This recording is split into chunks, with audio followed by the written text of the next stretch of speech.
Marathon County Board of Supervisors to order, please. We will start with the Pledge of Allegiance. Please remain standing following the Pledge of Allegiance because there will be a silent moment of reflection. I pledge allegiance to the flag to the United States of the United States of America, and to the republic for which it stands, one nation, under God, indivisible, with liberty and justice for all.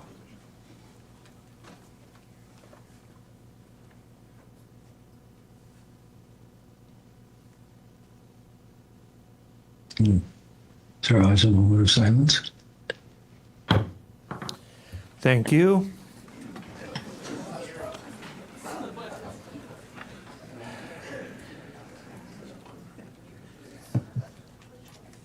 Okay, we have several people in the room, the supervisors that have not yet connected to open meetings, please do so. We'll have the reading of the notice, please. The educational and annual meeting and budget hearing of the Marathon County Board of Supervisors, composed of 38 members, will convene at the Marathon County Courthouse Assembly Room, 500 Forest Street, Wausau, on Thursday, November 3rd, 2022 at 7 p.m., and the agenda was duly signed and posted. Thank you. And I would like to request that everyone please put your cell phones and any other electronic devices on silent or vibrate as to that not be an interruption to the meeting, and I thank you for your compliance. And we'll proceed to roll call, and I'd ask that the supervisors sign in.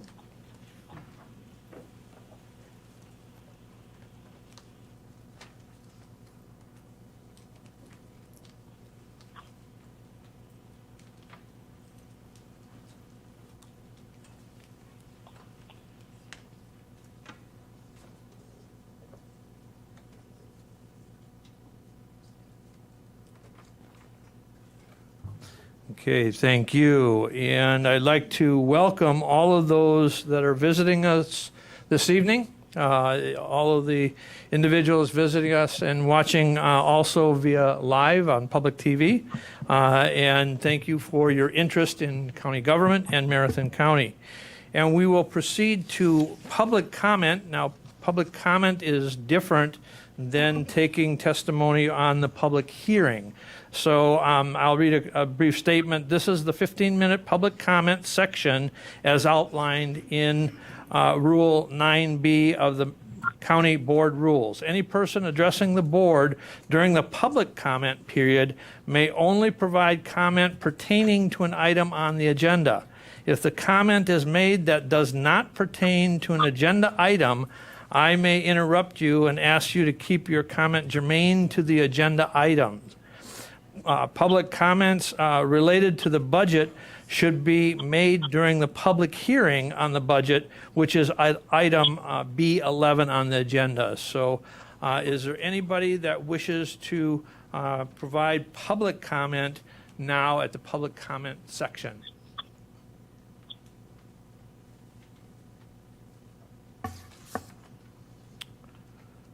Okay, we will move on then to item B, and that is the budget hearing.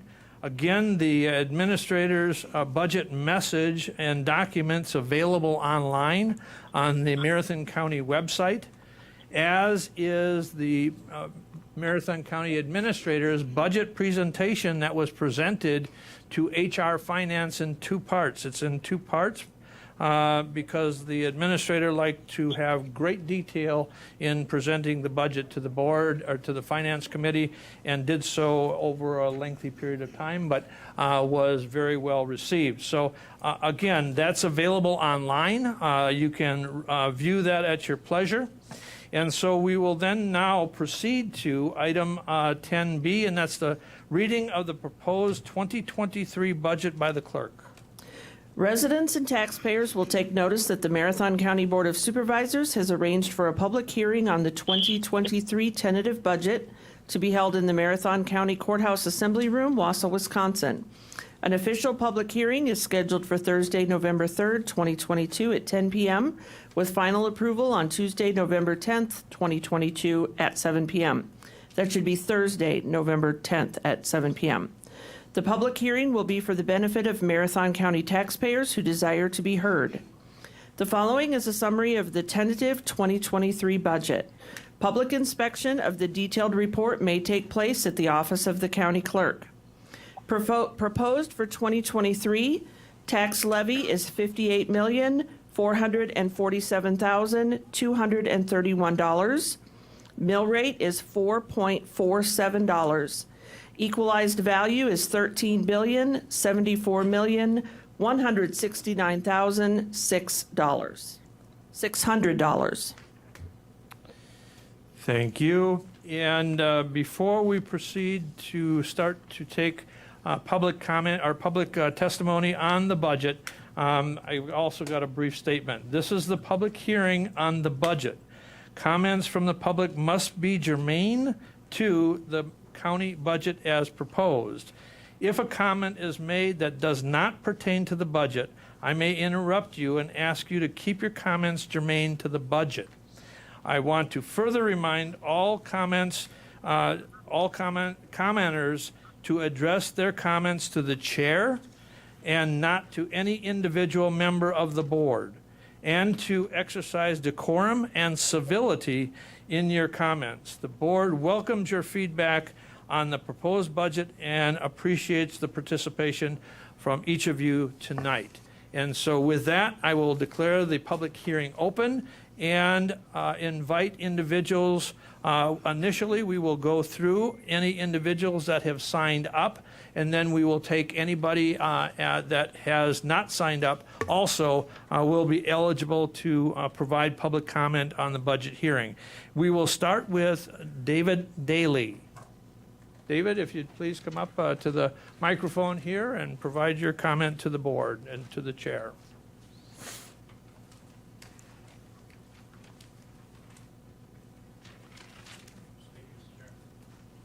Mr. Chair, I just want to bring up the fact. Just a second, David. The mic's not on, so we need the mic on so that they can hear. Thank you. Yep. I just want to bring up the fact that in April we had a red wave, meaning that a majority of the people elected to this body tended to be conservative. And I found great happiness in that, even though I lost my race fairly. But what happened was when I saw this budget, is I'm like, it didn't seem indicative of something that a conservative body would pass.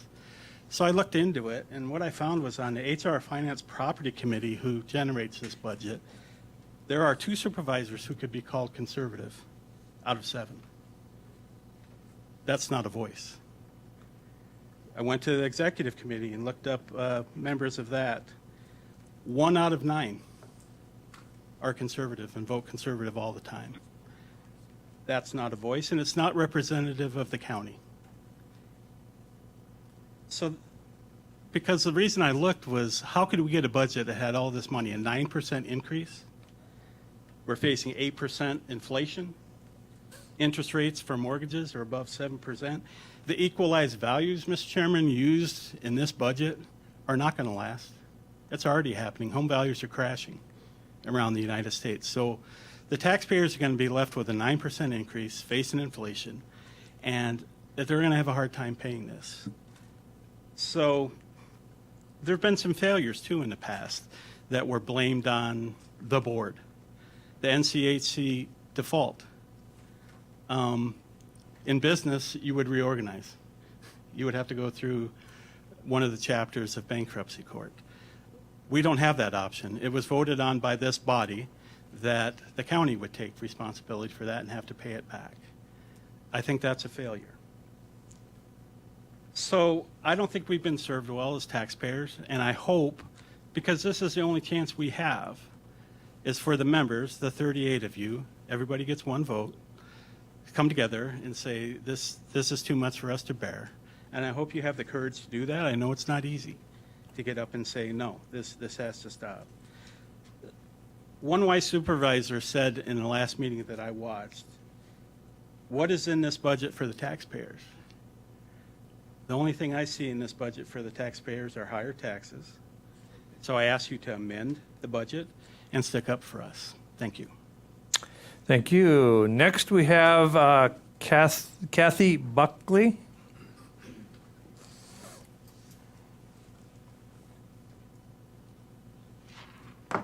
Thank you, Mr. Chair. Referring to the budget, a statement stood out with me. As explained in previous annual budget messages, direct county funding of nonprofit organizations has been a source of controversy for 25 years. If you can't afford to fully fund mandated county services, why are we using county funds to support services provided by nonprofits that can raise money in the community by other means? If a nonprofit funding has been controversial for 25 years, it is clear the initiative to work through the issue is being repressed. To make a positive change between nonprofit organizations and Marathon County government, innovation needs to occur. We cannot continue to sit here for year by year doing the same thing. Trauma-informed care, which is one of the things we work with at Keep Area Teens Safe, is looking at alternative ways of working with people. What isn't working, we need to change. The Marathon County mission statement clearly states, Marathon County government, directly or in cooperation with other public and private partners, provides services and creates opportunities that make Marathon County and the surrounding area as a preferred place to live, work, visit, do business, and seek services. In the Wausau Daily Herald dated July 21st, 2022, that discusses Marathon County's rejection for child service pilot program, County Board Supervisor Matt Booth states, "One thing is certain, it is easy to find a problem. It is coming up with a solution that is hard." Keep Area Teens agrees with this statement and has found a solution to providing a safe haven for homeless, trafficked, runaway youth and youth who are in crisis. Why we are unique and deserve funding. CATS works in alignment with the Department of Children and Families chapter regulation to ensure the safety and well-being of each youth we serve. We have witnessed incredibly diverse situations within the past year and 8 months of operating. Our highly skilled staff has worked with youth survivors of human trafficking, youth survivors of all forms of abuse, including sexual, emotional, and physical, youth experiencing mental illness, youth struggling with substance abuse, and youth facing other traumatizing adversities. We have had youth call and ask for help. We have had youth escorted to our facility by police officers in the middle of the night due to home instability. We've seen youth who have been sex trafficked by family members and have been abused since the age of 2. To conceptualize what these youths have been through is nearly impossible. It is fundamental that our youth have a supportive environment in the aftermath of unsafe situations before they can transition into a safe, long-term housing situation. After witnessing the cases we've seen in the past year and 8 months of operating, it is impossible to deny that there is a lack of youth services in Marathon County that specialize in serving at-risk youth who are facing homelessness due to family conflict, trafficking, loss of parental income, and other factors. If youth facing these issues are not getting the crucial support they need, then they are a pipeline to adverse adult experiences, including criminal activity, substance abuse, untreated mental illness, sex drug trafficking, and adult homelessness. We have witnessed an immeasurable amount of growth, healing, and success from residents who have utilized our programs. We have many letters of support. It is necessary for programs like the CATS program to exist and make a difference in the life of at-risk youth. The capabilities that our nonprofit organization encompasses are not possible at a county shelter. In an article published in November 21st of 2021 announcing the Marathon County Shelter was going to close on December 3rd, there are some notable statements. The closest shelter facility is in Brown County. Both Krista Jensen, Social Services, and Chad Billab, Sheriff Deputy, as noted previously, said keeping kids in their home county as much as possible is vitally important. WSAW Channel 7 county organizations knew about our organization and stressed the importance of keeping youth in their home community, yet announced to the public there are no options in Marathon County. Why are we displacing youth to counties that are often across the state for shelter when they could be utilizing a shelter in their home community, a safe haven where they can go to their home school, interact with their family, work their jobs, play sports, belong to clubs. That service is available in this county. Billups stated it costs the county about $550,000 a year for the sheriff's office to staff and equip the facility, not including utilities. In levy dollars, the estimated cost is about $430,000 a year. Broken down, he said it costs the county about $740 a bed day. For these reasons I have presented and discussed, CATS is requesting $375,000 from Marathon County to continue our youth shelter services. Thank you. Thank you. Next, we have Tanya Reilly.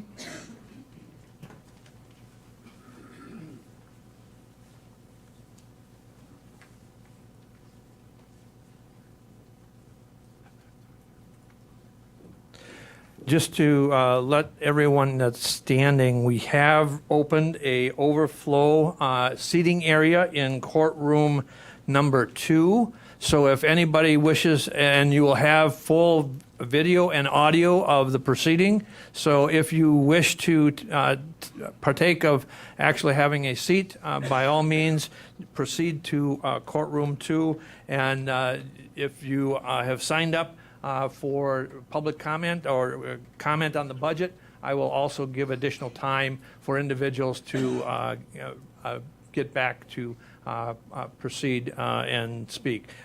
So just letting everybody know, following Tanya will be Pat Schneider. So Tanya, please. Do I need to state my name and address? Please. My name is Tanya Reilly, 223-828 Orchid Lane, Wausau, Wisconsin.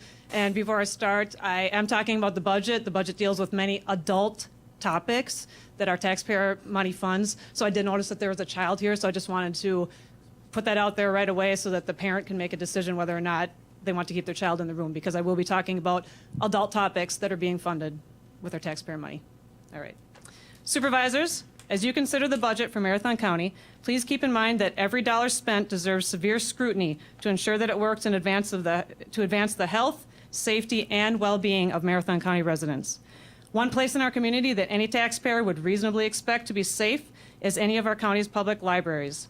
And the library funding is a large part of this budget. Most parents would reasonably expect their children to be able to browse shelves in the children's section of the library, pull any book off the shelf, and enjoy topics of childhood interest like stories of unicorns or maybe information on how to take care of a new puppy. Most parents, and again, us parents who fund the library budget with our taxes, would not expect their children to pull a book like Making a Baby by Rachel Greener and Claire Owen off the shelf in the children's section of the library, as I did just a few weeks ago at our cute little Marathon City Public Library. According to the online library catalog, this book is also available in the children's section of the Wausau and Rothschild libraries. So in case anybody out there is thinking, oh, well, that only happens in Wausau, no. Our taxpayer money is being funded to fund these books in libraries all over our county. Let me share with you an excerpt from that children's book. Every baby starts life as one sperm and one egg. But how do the sperm and egg meet? There are lots of ways to make a baby. One of the ways for a sperm and an egg to meet is by people having sex. Grown-ups have sex in lots of different ways to show how much they care about each other, even when they are not trying to make a baby. A grown-up with a penis and a grown-up with a vagina can make a baby by having sex if they want to.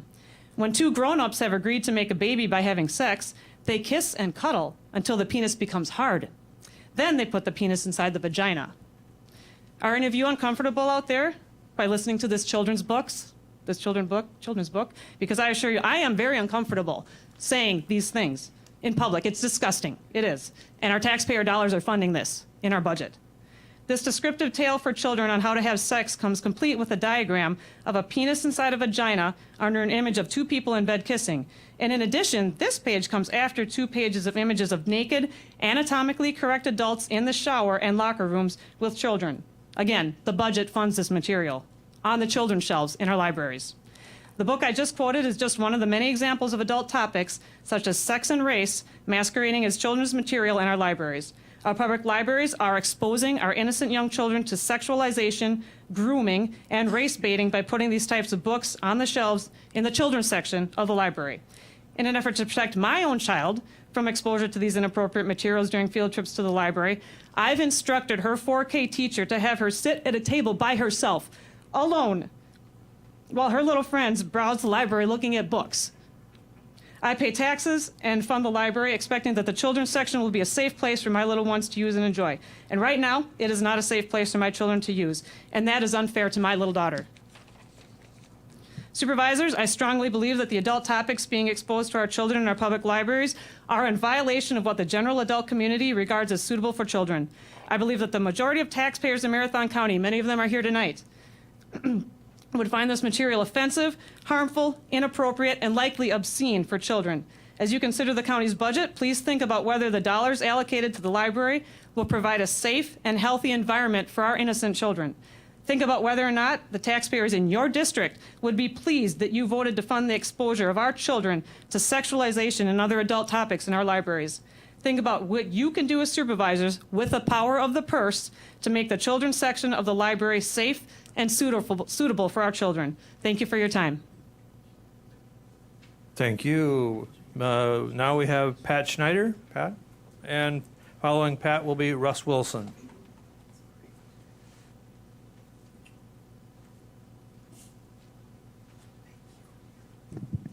Good evening. Pat Snyder, 129 Charles Schofield.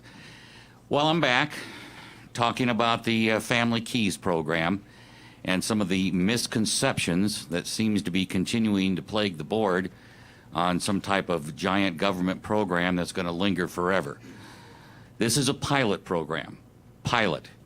Wood County's already accepted it. La Crosse County has already accepted it. This is a pilot program.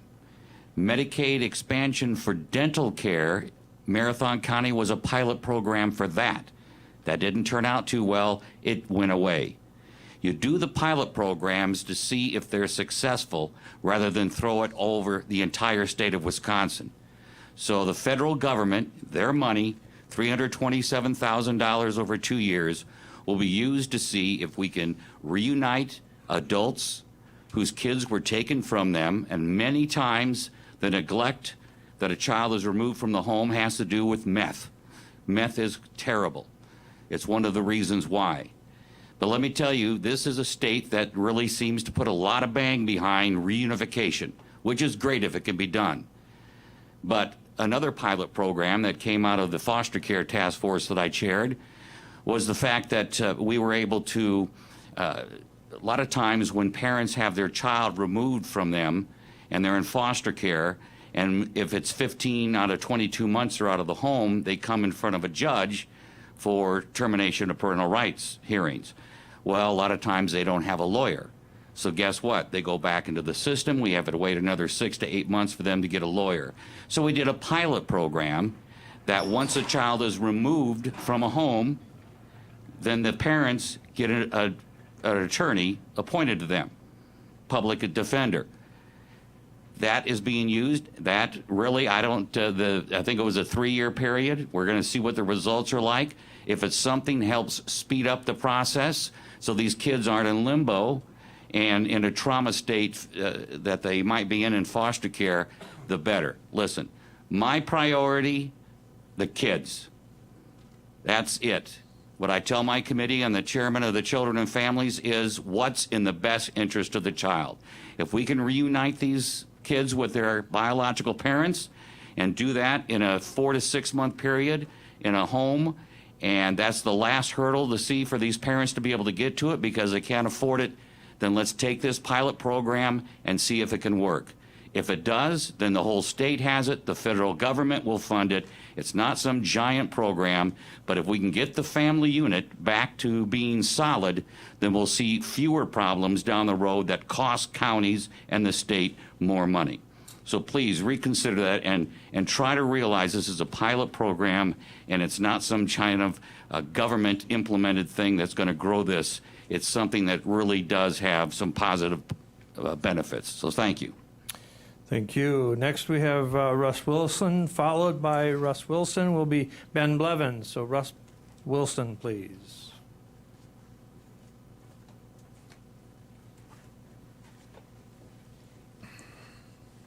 Thank you, Mr. Chair. Russ Wilson, 1515 Adams Court in Wausau. I'm here on behalf of the Marathon County Historical Society, and one of our board members, Dwayne Zamzo, is passing out 2 pieces of information. So what we do is we tell the stories that relate to the history of Marathon County, and what I am most excited about as these are being passed out, you're seeing it for the first time, is our new programming for 2023 for live lectures and event. Yes, we are glad to be back to live in-person events. So the piece that I'm talking about looks like this. And so I'll just briefly run through the ones that are not the City of Wausau centric. So the first one this year, An Immigrant History of Marathon County. One of our historians, Ben Clark, will be presenting that. Ben has been with us for 5 years. He came to us with a master's degree in history from Stevens Point. During that time, he's obtained, a bachelor's degree.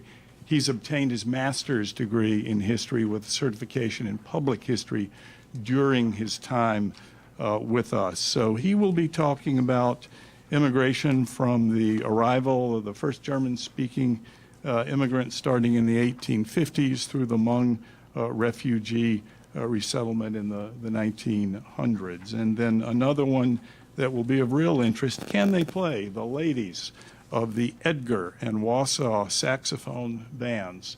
Ben will also be presenting that one. That should be especially interesting because Ben is an accomplished saxophonist himself who plays in, 5 or 6 different bands. Next one, Cherished Chapels, the Churches of Marathon County. That will be presented by Gary Gisselman, who of course needs no introduction to you. So very quickly, the evolution of Marathon County's shape. Fair time, the history of the Marathon County Fair, the Fromm brothers and their fur farm, the last log drive, 1912, Living Well, a history of healthcare in Marathon County, the one-room schoolhouses of Marathon County, and Will Women Vote, the suffrage movement in Marathon County. Those are the lecture portions.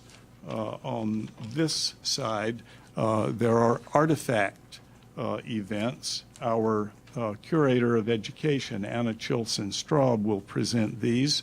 And so these are where artifacts actually get out to people where they can see them. So we've got 100 years of women's hats. Men's hats are available upon request. Some people need to wear hats. A century of fashion, apron strings, artifacts of the World Wars, the Sears catalog, turn of the century trunk, and wedding fashion. And then finally, what's new is an expansion of an existing very successful program, and that's called Traveling Trunks.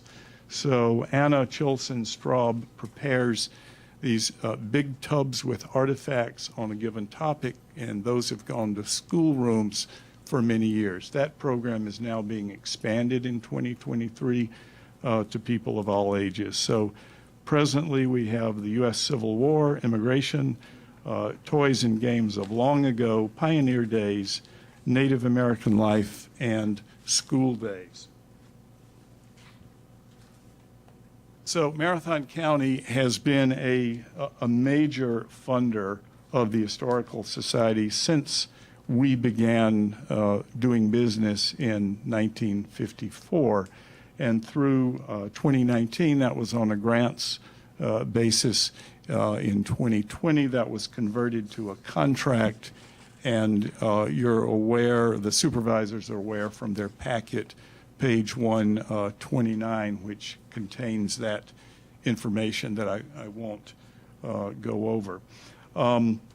So the amount that has been proposed to be budgeted is again $54,376. We allocate that in part to our general operations, and in part to the operations of the Yawkey House Museum. So the allocation for our general operations from Marathon County is 28% of our budget. And it's 16% of our budget for the Yawkey House. If we were to lose Marathon County's funding, what that would mean is most likely a staff cut of 15%, Yawkey House hours of operation cut by 15%, and our online resource development program would probably be halted. Now, I really want to mention what our online resource development program is. We have over 150,000 records on our website that are available for free.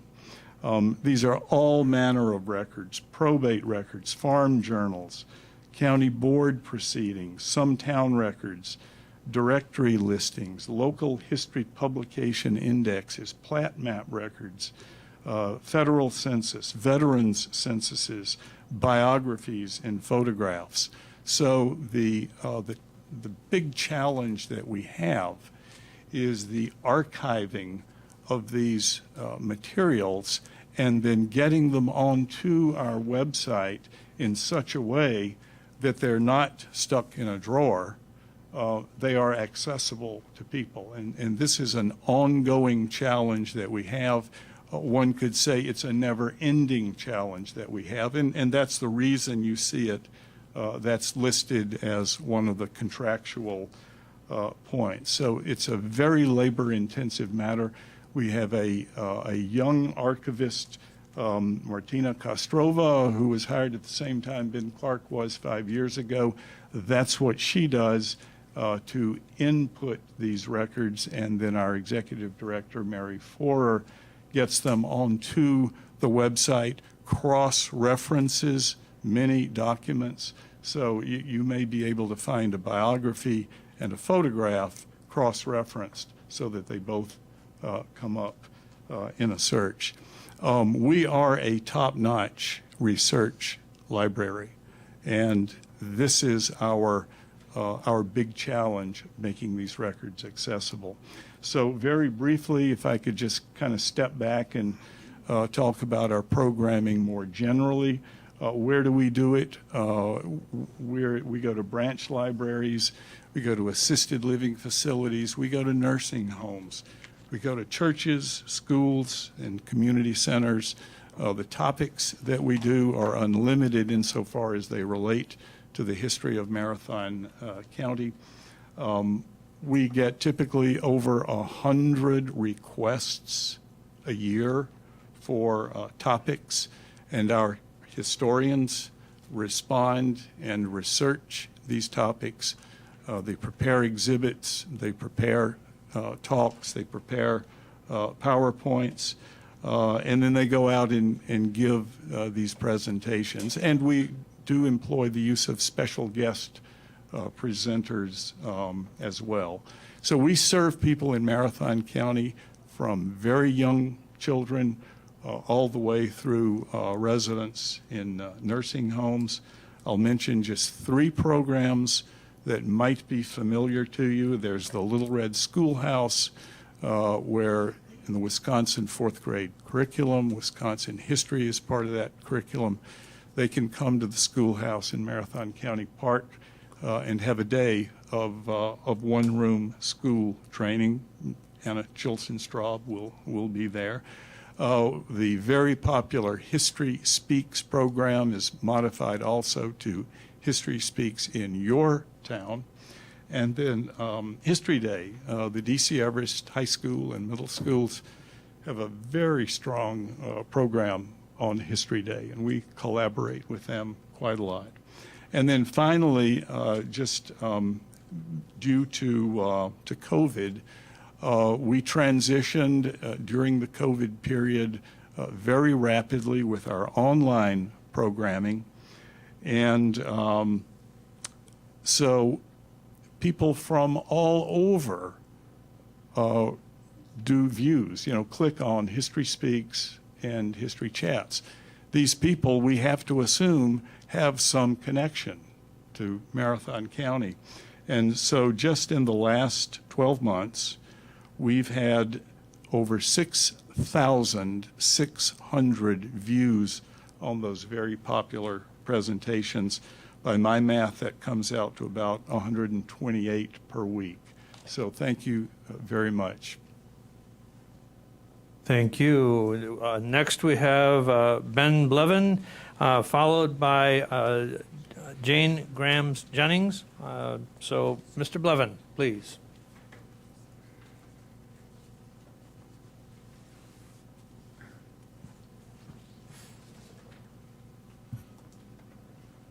Good evening, everybody. My name is Ben Blevin. I'm the police chief for the city of Wausau.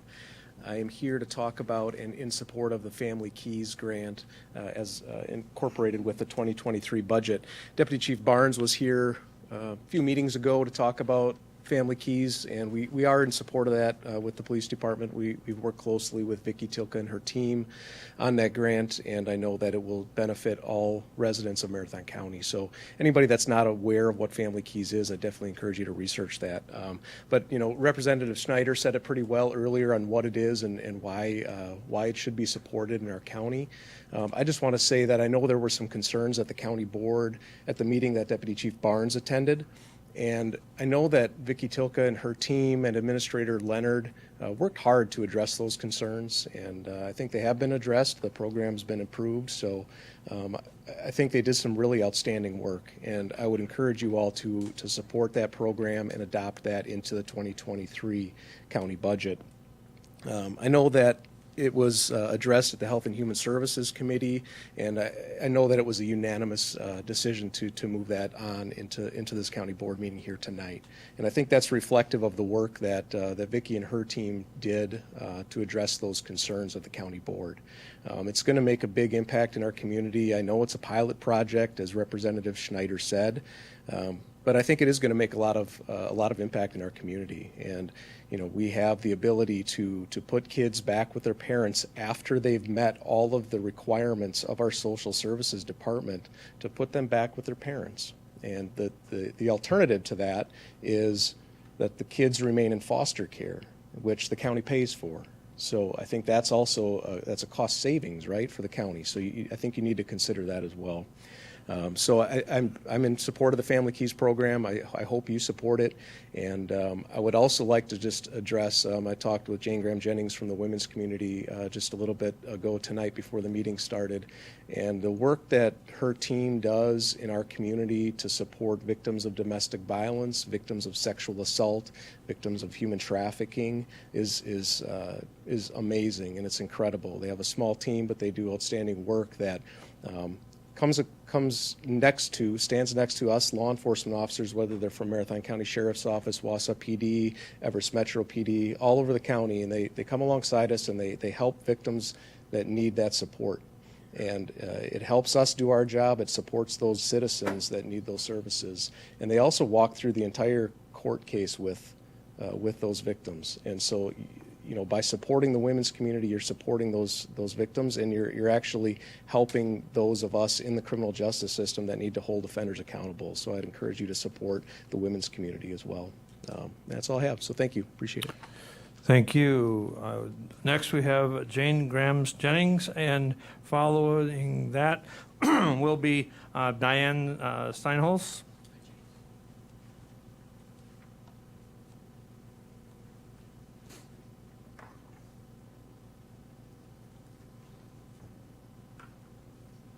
Thank you, Mr. Chairman, members of the board. I'm Jane Graham-Jennings, Executive Director of the Women's Community, and I really thank you for allowing me a moment to talk with you about our contracting services that we have with Marathon County. Let me start by saying I understand, at least to some degree, the position you are in as you're planning for the budget.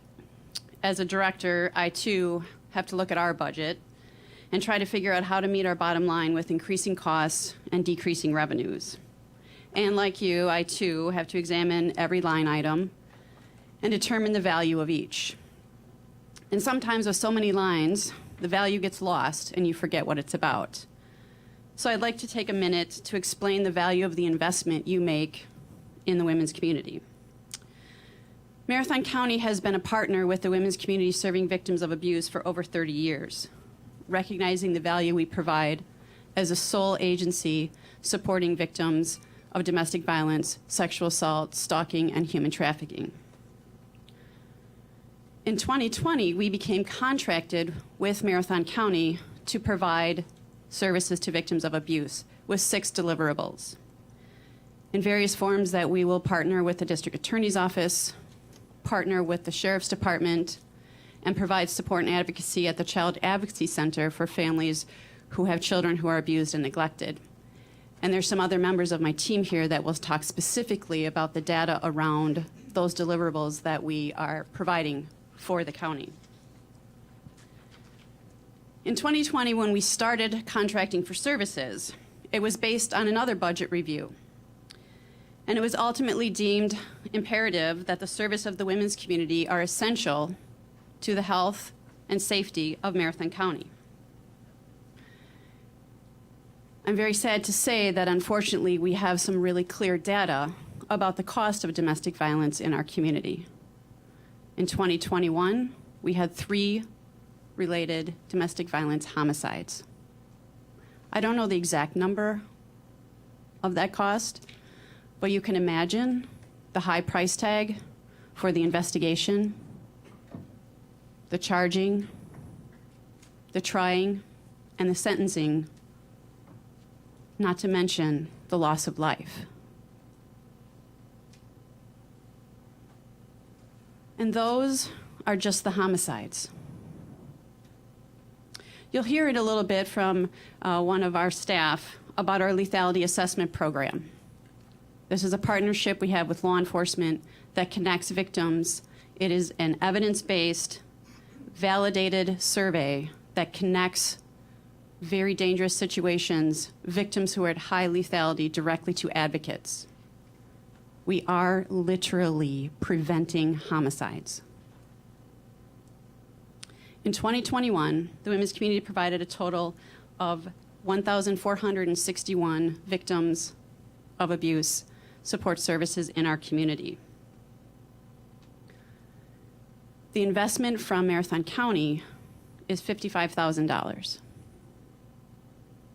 It costs a lot of money for us to provide these services 24 hours a day, 7 days a week. And I'd also like to highlight for folks who aren't familiar and don't know that the money you invest leverages additional funds to come in and support people of our community. We use the county funding as match. So we're able to bring in grants of over $100,000 that without the funding from the county, we wouldn't be able to get. So your investment of $55,000 brings in over $100,000 to support people in Marathon County. And while money is very, very important, there's also the human cost of abuse in our community that we can't put a price on. It destroys lives. It tears families apart. None of us are immune. For over 30 years, Marathon County has sent a message to the survivors in this community that you care about them, that you want them to have the support and services that they need, that you want them to have access to safety and advocacy. For every survivor in this room, for every survivor on this board, I hope you will continue that partnership. Thank you for your time and attention. Thank you. Next, we have Diane Steinholz, and then following Diane will be Don Selling.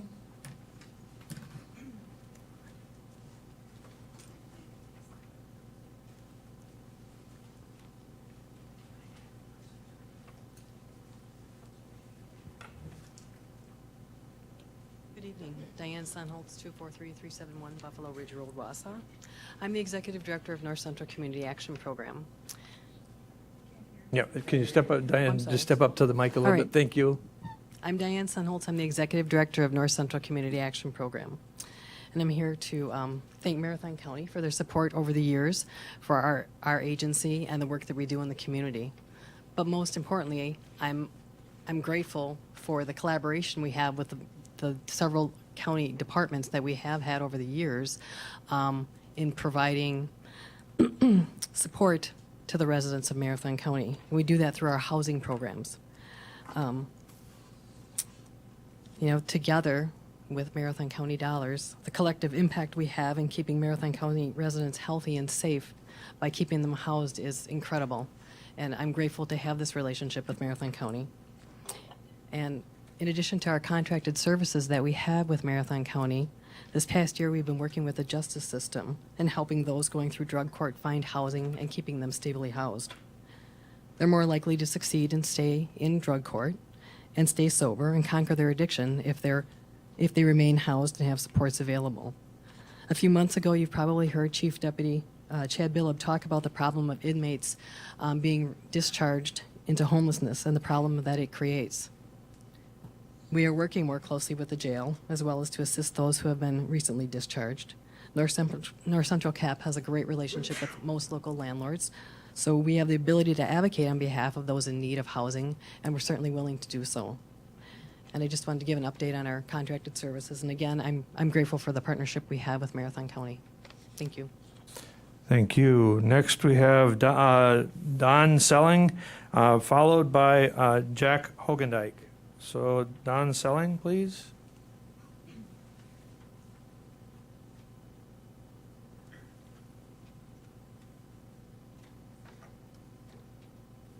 Is Don in the overflow room? Do we know?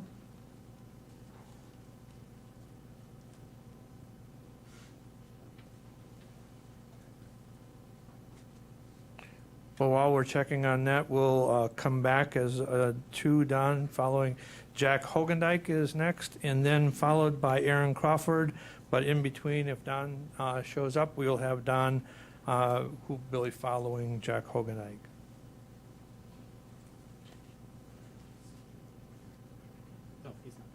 All right.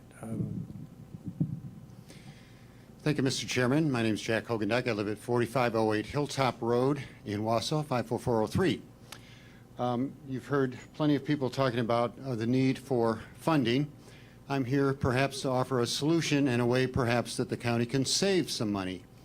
Currently, the County of Marathon has a program called Start Right, which last year I believe cost about $1.2 million in tax levy, taxpayer money.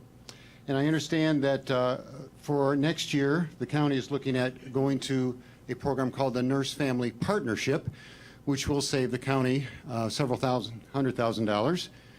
The projected cost is going to be about $750,000. I looked very closely at the NFP program, Nurse Family Partnership, and excuse me, the NFP has three main goals: to improve pregnancy outcomes by helping women engage in good preventative health practices, to improve child health and development by helping parents provide responsible and competent care, and to improve economic self-sufficiency of the family by helping parents develop a vision for their own future. Well, these are laudable goals, and this is a great program, and I think it's an important thing for this county to have programming like that to help young women who are preparing for the birth of their child, to help them give birth to healthy children and to be good moms and build a strong family. But there is an agency in Marathon County that provides these services, many of which they've been providing for 20 years, in addition to several other services. The agency I'm talking about is called HOPE, and they provide this kind of care that meets these goals of NFP. But in addition to that, they provide other services like free pregnancy testing, free STD testing and treatment, limited OB ultrasounds, and all of the education that a young woman needs as she prepares for the birth of her child. Additionally, we provide tangible goods like diapers, baby clothes, car seats, strollers, and the like. And here's the interesting thing, Mr. Chairman. For 20 years, we've been doing this with zero cost to the client. We have never charged any client a dime, and we've done it at zero cost to the taxpayers. All of our funding is privately resourced. We don't solicit or accept government funding at the federal level, the state level, or locally. And I think that's a huge difference between, obviously, our agency, and this is an agency that I serve, by the way, as the executive director. And so what I'm suggesting is that perhaps the county would consider using local agencies, nonprofits like Hope, to provide the services that the county's been doing at projected $775,000 in the coming year. Now, I want you to know, Mr. Chairman, that Hope Center has currently 4 Bachelor of Science in Nursing RNs. We have trained advocate counselors, and we are under the direction of a medical director who is a pediatrician. We are voluntarily HIPAA compliant. We meet all of the standards of care that any other health care agency would. So the county's considering a $750,000 levy to serve, as I understand it, a minimum of 50 families. Our agency last year served over 130 families with a budget of about $450,000. So, Mr. Chairman, I would just submit to you that as the county is facing a huge increase, 9% increase in spending at a difficult time for many of our families in this county, here is a possible solution for a way that the county can save some money and still provide for the needs that this county has for young women as they prepare for the birth of a child and as they raise that child in the first few months. Thank you, Mr. Chairman. Thank you. Next, we have Aaron Crawford, and followed by Joanne Leonard.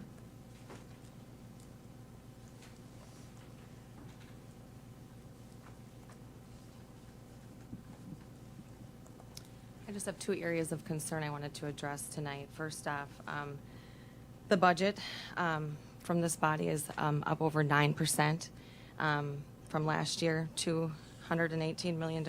I understand that, and times are tough. But an increase of this proportion is going to squeeze everyone in this county. Even in my own little township, our taxes went up over 37% last year due to a tax levy. So now we're looking forward to additional tax burdens on us. So I just, again, want to emphasize and encourage that when you're taking more money out of our hands, more of our hard-earned money, you're taking more of our liberties with it. We don't want larger government. I'm just asking to please sharpen your pencils and do the right thing and reduce the budget even further. I specifically also want to speak to my tax dollars funding the public library. Just noticing the reduction of $350,000 already. I'm not saying any means to defund. I'm just saying to consider the budgetary power that you have as a board. I'm a mom of 6. I'm a home educator, and I 100% rely on the library. And we appreciate the library. Communities need libraries, but we need good libraries that sincerely care about the safety of our children and that they have policies in place that reflect that. Anyone here with a pulse can agree that the content in which I'm addressing in the library is offensive, it's child pornographic, and it's illegal. Have you seen the examples I'm talking about? We can reference the book Genderqueer. I have photocopies with me here. You can take a look at those. Pages 30 and 31 in the book Perks of Being a Wallflower depict horribly graphic instance of how a girl was raped. There are more, but how much more is unknown. But both of these have been in our juvenile sections. Should these be accessible to our children? Understand this is about safety. It's not about censorship. This is illegal. County Board Supervisors, policies within the library board need to change. They create the policy, and it is their job to reconsider its policies. You control the budget of the library, just like you do with any other department. Is the library board interested in the safety of our children? What is their plan with these offensive materials? Please hold the library board accountable to the taxpayers. I do not want my tax dollars funding a library that is not responsible for its materials. In summary, these concerned the concerned taxpayers here tonight are saying, please reduce the budget significantly. We do not want our children accessing harmful materials, and we do not want our tax dollars funding harmful materials. And we're asking you to push back on the library board to create and enforce policies that reflect community standards. And I will pass this folder around. It's your discretion to view it, but this is what we're talking about. It is illegal on its face. So I'm just asking you to think what we're talking about here. It's illegal.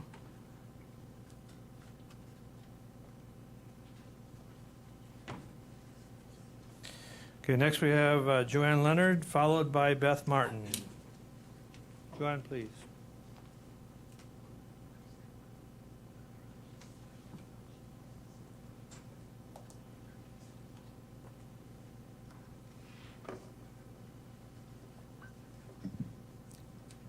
Thank you, Mr. Chairman. Good evening. I'm Joanne Leonard from 923 Maple Hill Road, Wausau. And I want to thank you for the opportunity to give a taxpayer's perspective on the Marathon County Board budget. The 2023 Marathon County, I guess this is why I put on my glasses, I can see what I'm supposed to read. It is appalling that the board would actually submit a budget with a 9.5% tax increase. There is a recession with 8% inflation, and many citizens of this county are struggling to make ends meet. They have to buy diesel to cultivate their fields, put $4 a gallon gasoline in their cars to drive to jobs, with salaries that are barely keeping up with inflation, buying groceries with 10, 15, 20% increases in costs for many items. County taxpayers are finding ways to stretch their budgets. I'm asking the county to do the same.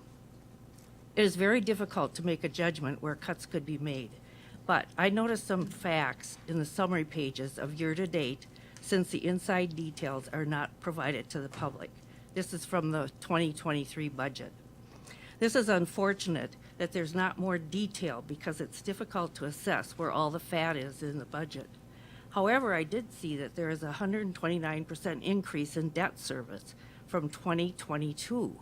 Seems rather significant to me. I think that needs additional explanation. Conservation Planning and Zoning is forecasting a 16.9% increase, probably another place to look for additional source of income to reduce the tax levy. And although Parks, Forestry, and Recreation has a small percentage increase, what is the money being spent for? When I was on the board, there was an ongoing issue with continual purchase of land, often continuous with current county property. But keep in mind, all the county-owned land takes property off the tax rolls. Is there money being spent in that department that could be looked at, even though timber sales do provide some additional income to the county? The county budget is very complicated. Believe me, I know. But there are further details that should be considered before the board passes this budget. It is unacceptable in the current economic climate. And another issue, what is the cost of North Central Health Care to this county, and is it providing the services expected of that facility? The taxpayer has to tighten their belts. The county needs to tighten theirs. And about the library issue, I support a reduction in funding for the library and closer scrutiny of the types of books being purchased for the juveniles and youth section. Recent purchases touted as educational actually are pornographic, and anyone sitting here who hasn't seen the quality of these books needs to check them out. I'm not going to go into any further detail on that, but what this means, parents need to become knowledgeable about the real goal of health education that has more to do with sex and making a baby than real health issues. Be sure that I don't want my tax dollars being spent on this type of book, and nor do I want the books in the library or for our schools. Thank you for your time. I appreciate it. Thank you. Next, we have Beth Martin, and followed by Reed Rantham. Rayom.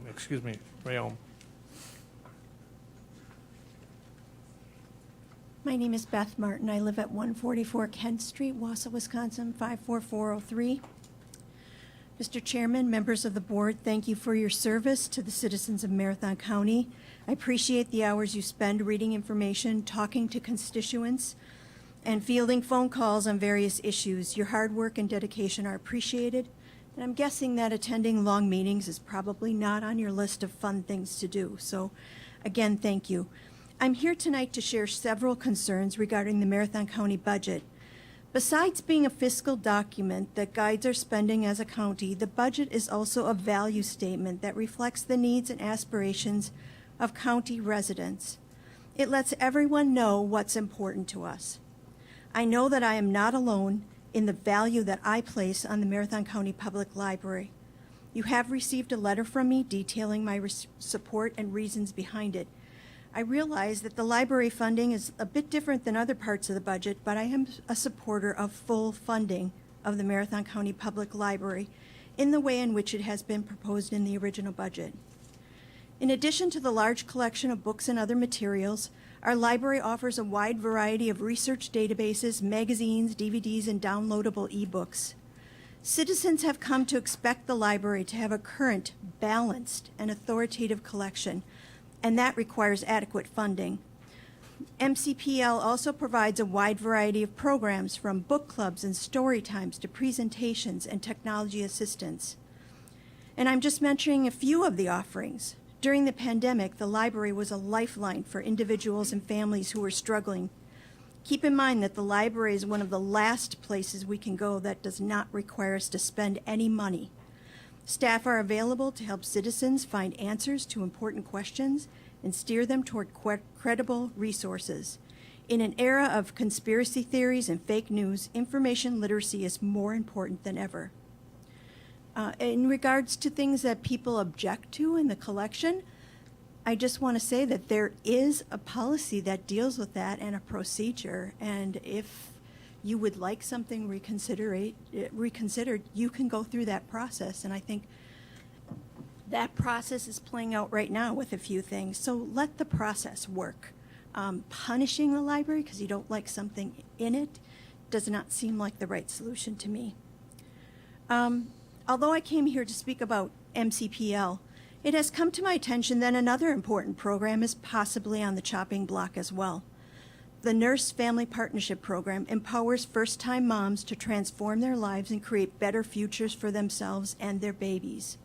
Over more than 4 decades, research consistently has proven that the Nurse Family Partnership succeeds at its most important goals, keeping children healthy and safe and improving the lives of moms and babies.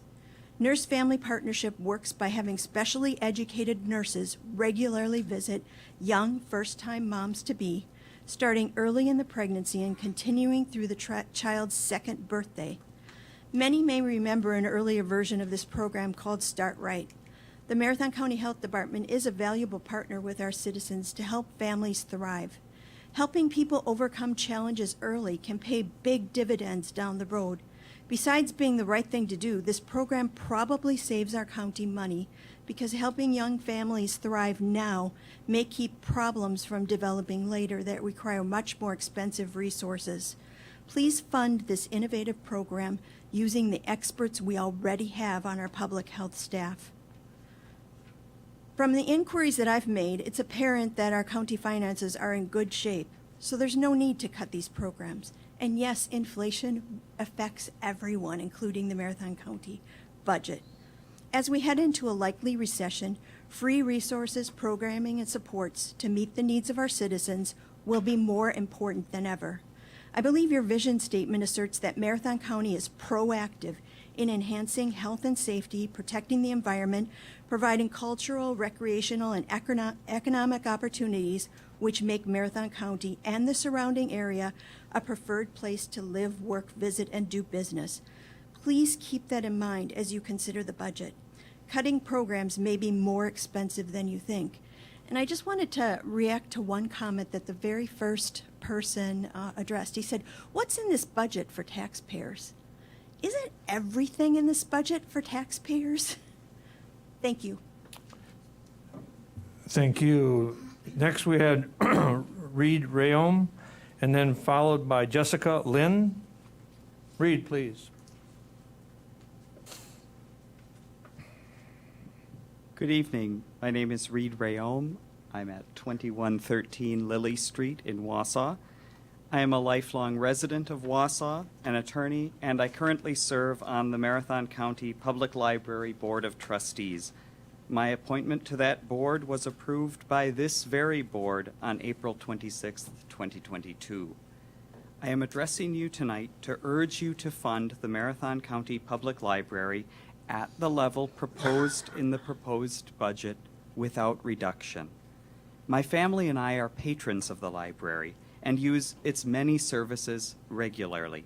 My wife and 2 young daughters visit the library on a weekly basis, and they greatly enjoy the opportunities it gives to them. I recently wondered whether, in the current times, such a thing as a public library could even be established, if not already in existence. We should all be thankful for the foresight and investment in our community that previous generations had and made in giving us the library we have. In light of that prior foresight and investment, I am simply asking you to maintain that vision and to fund the library at the requested amount so that we can continue to provide essential services to our fellow citizens. It is part of my role to support the dedicated staff of our library. You have entrusted this responsibility to me and my fellow trustees. Please allow us to continue to do our work by fully funding the Marathon County Public Library. Thank you. Thank you. We now have Jessica Lynn along with Shannon Chiricki.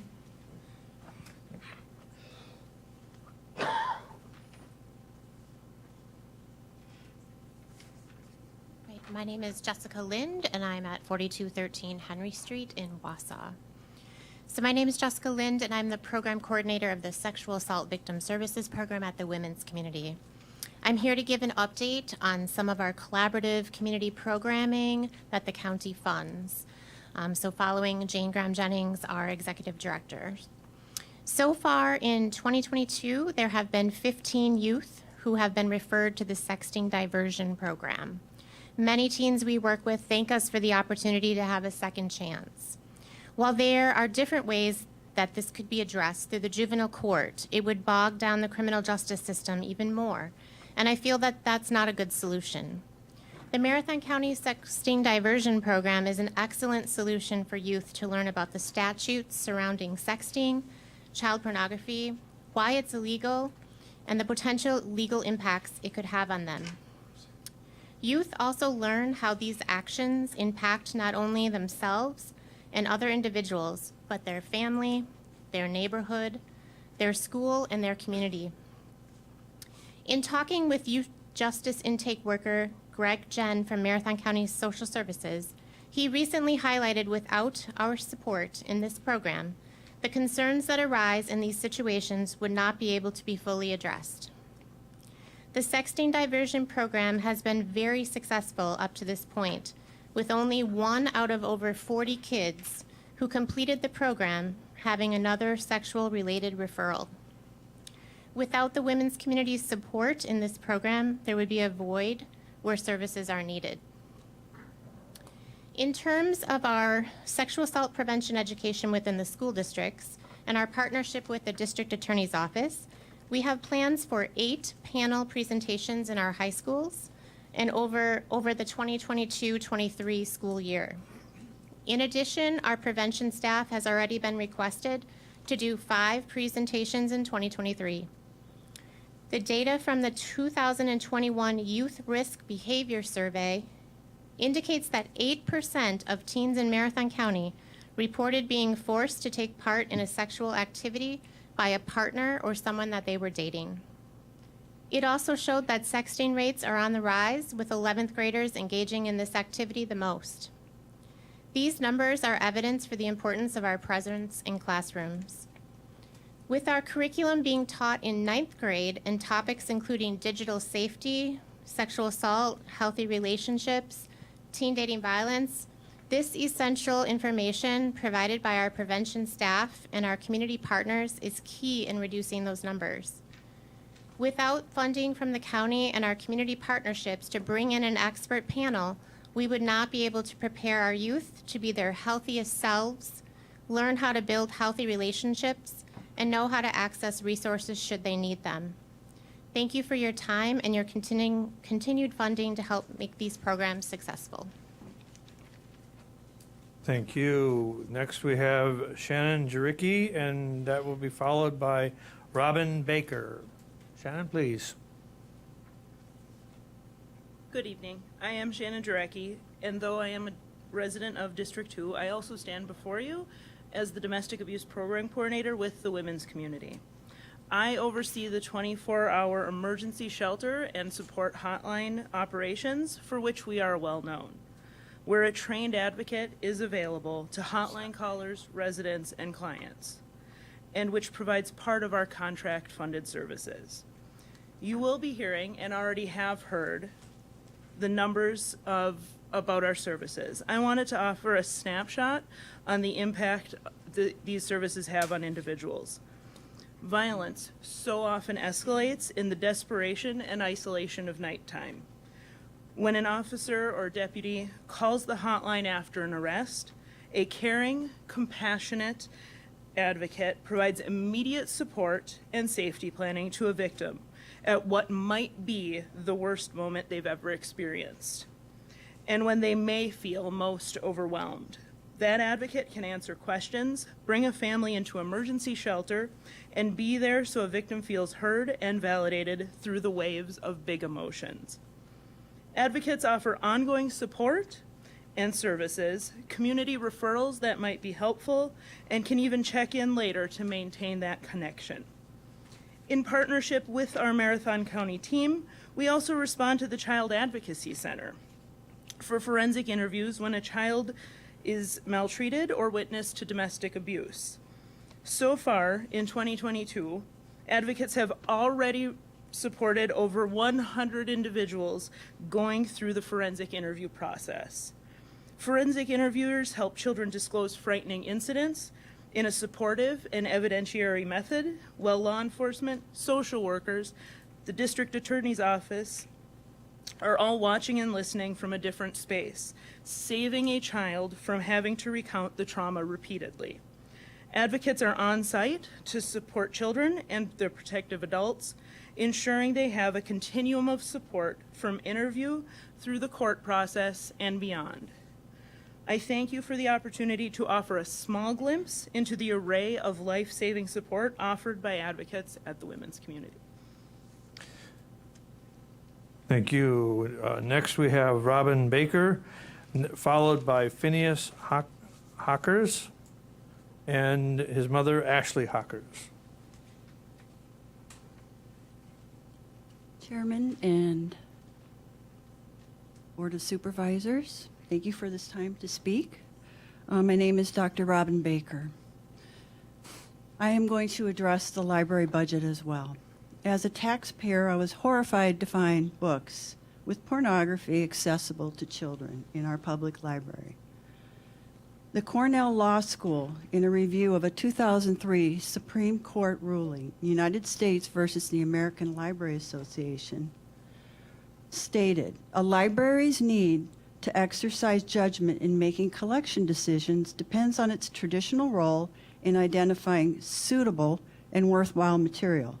Most libraries already exclude pornography from their print collections because they deem it inappropriate for inclusion.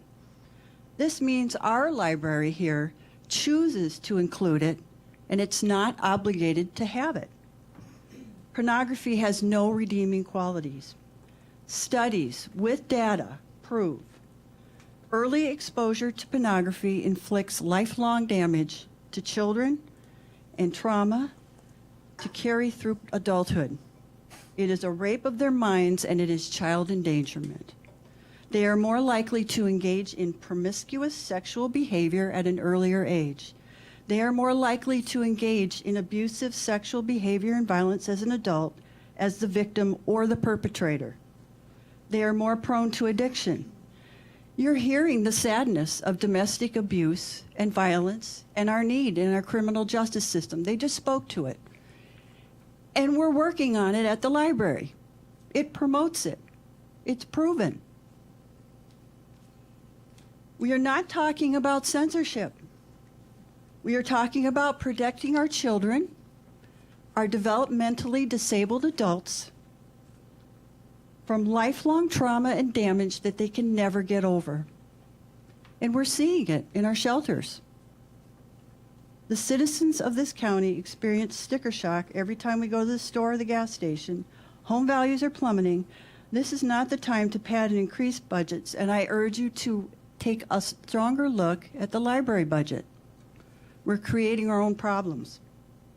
This is a time to tighten our belts and show fiscal and moral responsibility to Marathon County citizens. Thank you. Thank you. Again, next we have Phineas Hawkers and Ashley Hawkers, followed by Ashley Peterson Boers.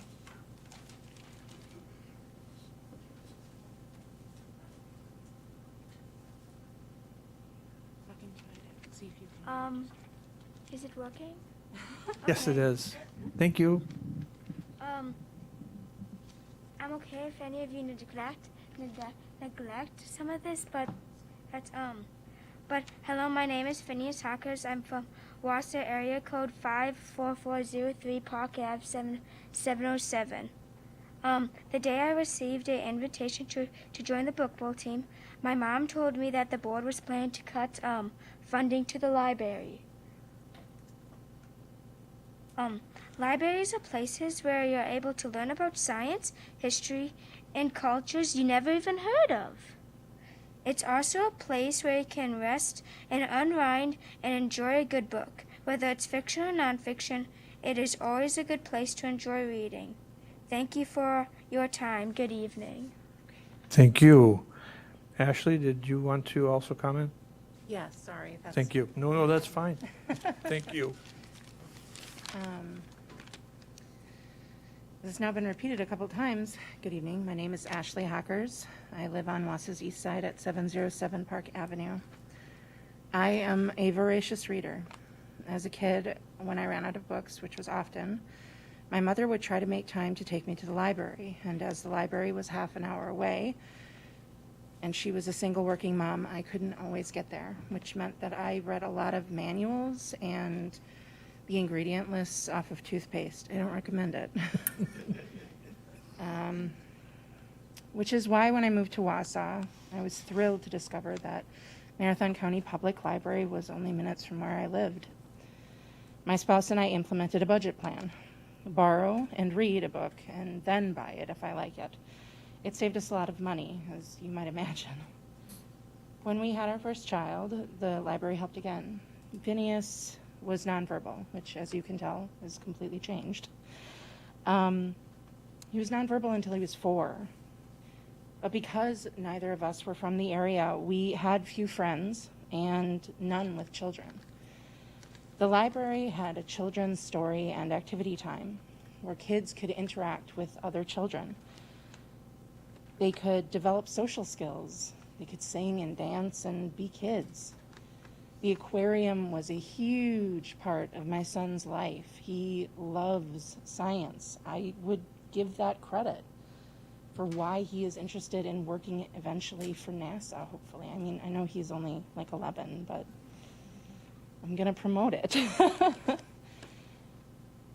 Because the librarians did so much, they bundled together books with similar concepts and ideas, like books on dinosaurs or books on sailors or books on ponies. You could go and you could pick it out. And even Finn, who couldn't really necessarily say out loud what he wanted, could look at the pictures and say, yes, or just give me a thumbs up. When COVID hit, the library stepped up once again to make family craft kits, record story time for kids, adjust hours, and expand their pickup range. As one of the last places, as somebody mentioned, where you are not required to make a purchase to be in it, libraries are essential. Our library lends out not just books, but movies, video games, CDs. It allows requests for new books and allows you to also file a complaint if you have one. It allows meetings. It has space for that. It has group activities for folks no matter what the age or what you do. The library provides an essential service to our community, and one that I, for one, am proud that my tax dollars pay for. So please continue to fund that. And moreover, the Historical Society and the other societies that have been up here asking for essential service money. These are all part of the service, and I feel like everybody's got one in front of them that says it serves people. If you're serving people, don't have it just be one type of people. If we want people to stay in this community, which I think we all do, and we want people to come to this community, we also have to be prepared for the fact that different problems might come with them, but also the option for more solutions and better care. All of these things are essential for forming a community, which I do believe Marathon County is committed to. So, thank you for listening to me and to all of us. Thank you. Next, we have Ashley Peterson-Bors, followed by Sharon Hunter. Ashley, please. Hello, everyone, and thank you for your time. My name is Ashley Peterson-Bors, and I am the Justice Systems Program Coordinator at the Women's Community. Across the wall in the back of the room, we see that Marathon County's goal is to be the healthiest, safest, and most prosperous county in the state. The funding that the Women's Community receives under the current budget directly contributes to the success of that mission. You've heard from my colleagues on the importance of the contracted services we offer. I'd like to offer some information on how citizens in Marathon County have benefited from a few more of those funded services. Under this funding, from April 2021 to December 2021, just 2 members of our staff at the Women's Community partnered with the District Attorney's Office 74 times to provide victims with essential services. As part of our partnership, our agencies work together to improve system collaborations, support victims throughout the entire criminal justice process, and provide access to safety planning, emotional well-being support, and long-term advocacy. Under that same funding, over the same period, just 1 staff person attended 164 probation review hearings, also known as Domestic Violence Compliance Court. We attend these hearings to assist the District Attorney's Office, the courts, the SAFE program at the Peaceful Solutions, and the Department of Corrections with the monitoring of offender compliance and victim safety. Our work with the probation review program aims to reduce future harm by ensuring offender compliance with treatment and conditions of probation. By reducing harm and crime, we directly increase safety and prosperity for the citizens in our county. One effort that could be directly impacted by the loss of funding is the goal to expand the lethality assessment program in Marathon County. This program is a highly sensitive, research-based tool that uses 11 risk factors known to increase a person's likelihood of being killed by the person who claims to love them with 93% accuracy. With this tool, we can effectively predict future homicide. If we can predict homicide, we can prevent it. Under this program, when an officer or a deputy comes into contact with someone who is screened at high danger of being killed, law enforcement directly and immediately connects that person to the safety planning services offered by advocates at the Women's Community.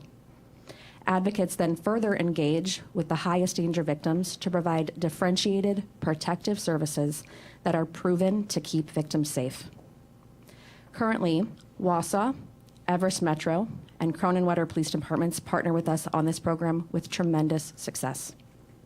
The Sheriff's Department has applied to this program and undergone the first phases of implementation. By partnering with the Sheriff's Department on the lethality assessment program, as part of our county-funded services, we can literally offer life-saving services to citizens all across Marathon County. Each of the contracted services directly supports Marathon County's mission. Research consistently shows us that the more contacts a victim has with a domestic violence service provider, the less likely they are to experience severe and frequent harm over the course of their lifetimes. The services provided under this funding allow us to fully support survivors while they work towards self-efficacy, increased safety and health, and more economic stability. Your continued support of these essential services is what helps to make our county the healthiest, safest, and most prosperous county in Wisconsin. Thank you so much for your time and for your continued support and funding in 2023. Thank you. Now we have Sharon Hunter, followed by Jeff Sargent. Sharon Hunter, please.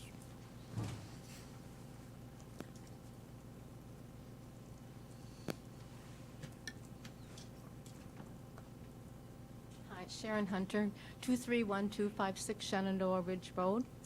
Hi, everyone. I am president of the Library Board of Trustees, so I'm here, of course, to plead with you to please not reduce the library's budget. I just wanted to share a couple of facts with you. I don't know if you know this, but the library actually has 75,000 cardholders. So that's quite a few residents of Marathon County. On an average, the library circulates over 700,000 items a year. And as you heard from a couple of other people, those items are not just books. It includes audiobooks, music CDs, DVDs, artwork, digital books.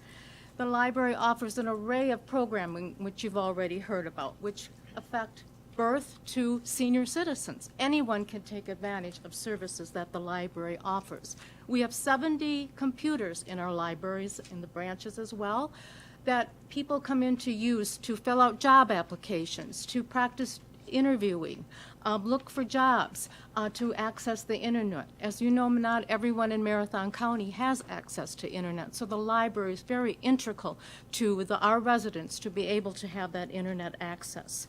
We are also the resource library for the Wisconsin Valley Library Service. So we serve not only Marathon County libraries, but area libraries from Merrill and Antico, Tomahawk, and Rhinelander. They are able to access some of our collection so that they can enhance their library and enhance materials for their residents. As I mentioned, Marathon County has 8 branches, and the majority of those branches are in rural areas. And as you know, the rural areas provide access to materials, to technology, and then the internet. When COVID was going on, there were many times families would sit in the parking lot at the libraries in our rural areas to access internet, so their children could do their homework. So the library serves more than just the function of having books. I know there's been a lot of discussion about some of the books in the library, their collection, and I truly hope that your decision to defund the library is not a result of these challenges. The Board of Trustees has not had the opportunity to make a decision yet on how to handle these books. We do have a policy in place. We have a task force who is looking at these books that have been appealed, and by the end of the month, I expect that that recommendation will come to the Board of Trustees, and we will take a look at everything that has been discussed. Again, we are very serious about these challenges. I also want to mention that the library is a public facility, and it's our responsibility to provide a variety of items for our residents. Some items you and I won't want to read, but other people do. So we have to make sure that we have a wide array in our collection.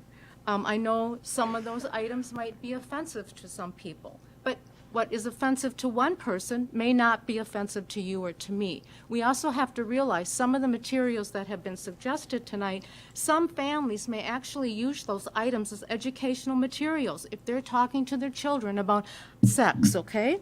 So whose role is it to really monitor that? To me, it's the parents to be looking at what their child is reading, what their child is viewing, and if they are looking at these items, have a discussion about why are they doing this? Why are they curious about this? It could be a really good teaching moment for them.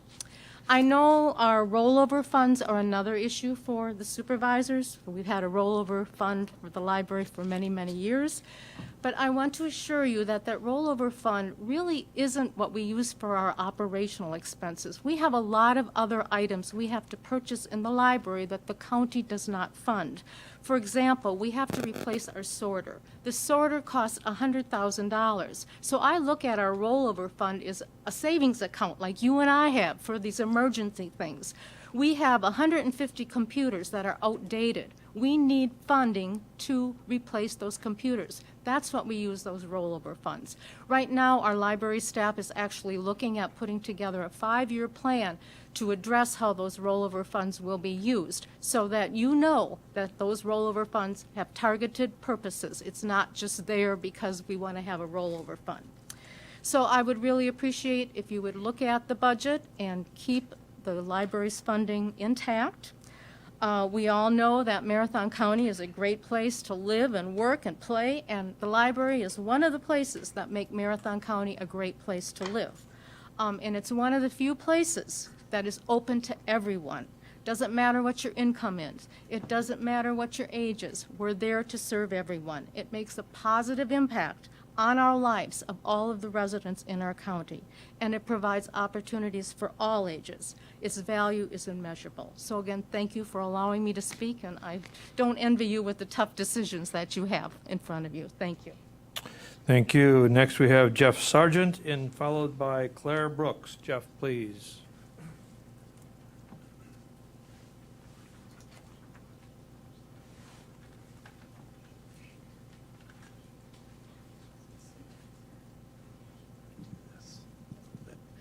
Hi, my name is Jeff Sargent. I live at 920 Winton Street in Wausau.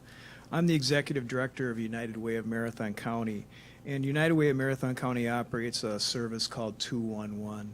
It's an information, resource, and referral service for all residents who might need assistance. Thank you for your support of our service over the years. We also are part of the contracted service through Marathon County, and I proudly often share our partnership with others across the state. It's great to have this relationship. The 211 call center in Marathon County serves all of the population in this region and have information available to them when they need it. Each year, we provide over 11,000 referrals to community resources for residents in Marathon County, just in this county. These referrals are for basic needs such as housing, food, shelter, and clothing, alcohol and drug addiction services, mental health needs such as individual and group counseling, services for parents and families with children, seniors, and a variety of other populations. In Marathon County, United Way's 211 has established memorandum of understandings with the Marathon County Health Department to support families, including parenting support, baby clothing, diapers, formula, and housing assistance. We have a memorandum of understanding with North Central Healthcare Mental Health Crisis Line, transferring callers who are in crisis so the caller doesn't have to hang up. We just do a warm transfer right into that system. The Aging and Disability Resource Center we have a arrangement with where we connect people to advocacy, benefit screening, supportive equipment such as walking aids, wheelchairs, etc., and home-delivered meals. And Marathon County Sheriff's Department and other local law enforcement officers as well. 211 is part of the Wisconsin Addiction Recovery Helpline. This helpline incorporates information provided in the 211 database to ensure that good quality data is available for referrals. Referrals serving individuals with addiction so they can get the information they need and connect them to the services that will help them. And assistance, helping callers navigate various systems to ensure that they are able to successfully connect to treatment. 211 also incorporates the Mental Health Navigation Guide, which assists callers when they are concerned for themselves or for someone else. 211 works with local emergency management, is a designated contact for local emergency information, including COVID-19, monkeypox, water contamination, and natural disasters. 211 is also written into state statute. The state's legislature and bipartisan support acknowledge the critical nature of 211 and the services that it provides. Act 250 in the state legislature promotes access to information, resources, and referrals to combat foster care numbers in Wisconsin. Families need information and services that will help them address issues that affect children, preventing out-of-home care placement, which saves counties money and improves lives. Having the information you need when you need it is a key component of 211. Having that information be accurate and available with a click of a button or calling 3 numbers, 211 or texting or chatting with our staff helps people get the vital information they need and access to services that can help them. While access to information is a critical first step, a directory alone is not enough to solve all challenges. Success depends on ensuring that information is comprehensive and current, that application guidelines and requirements are clear, and that staff or volunteers are trained. All of our staff are trained information specialists, and our 211 program is nationally accredited. A lot of that credit goes to this county for supporting a program like this. Due times of tragedy or just during times of everyday life, 211 is utilized and is needed every day. County funding is critical to this program because it sends a message to our community that our county responds to the needs of its residents. County funding also helps us leverage other dollars to have a strong and stable system. And I think that's it. Let me just say this. We recently had a caller who contacted our center, and he said, I just felt I had to call somebody because I don't have anybody else to talk to, and I'm going to kill myself. I'm in my car, I have a gun, and I'm going to do it. With this service, they contacted 211. We were able, through our MOU agreements with local law enforcement, we could connect with them and access law enforcement at a time when somebody was going to kill themselves. 211 saved that person's life because we were able to get law enforcement to them. So when you think about 211, when you think about any of the services that help the residents of our county, your support is life-saving for many people. You heard a lot of other services today. I'm getting emotional about it, but it's important for you to know how critical these services are. So thank you for listening, and I also don't envy the tough decisions that you have to make. Thank you. And now we have Claire Brooks, followed by Shannon Grabko.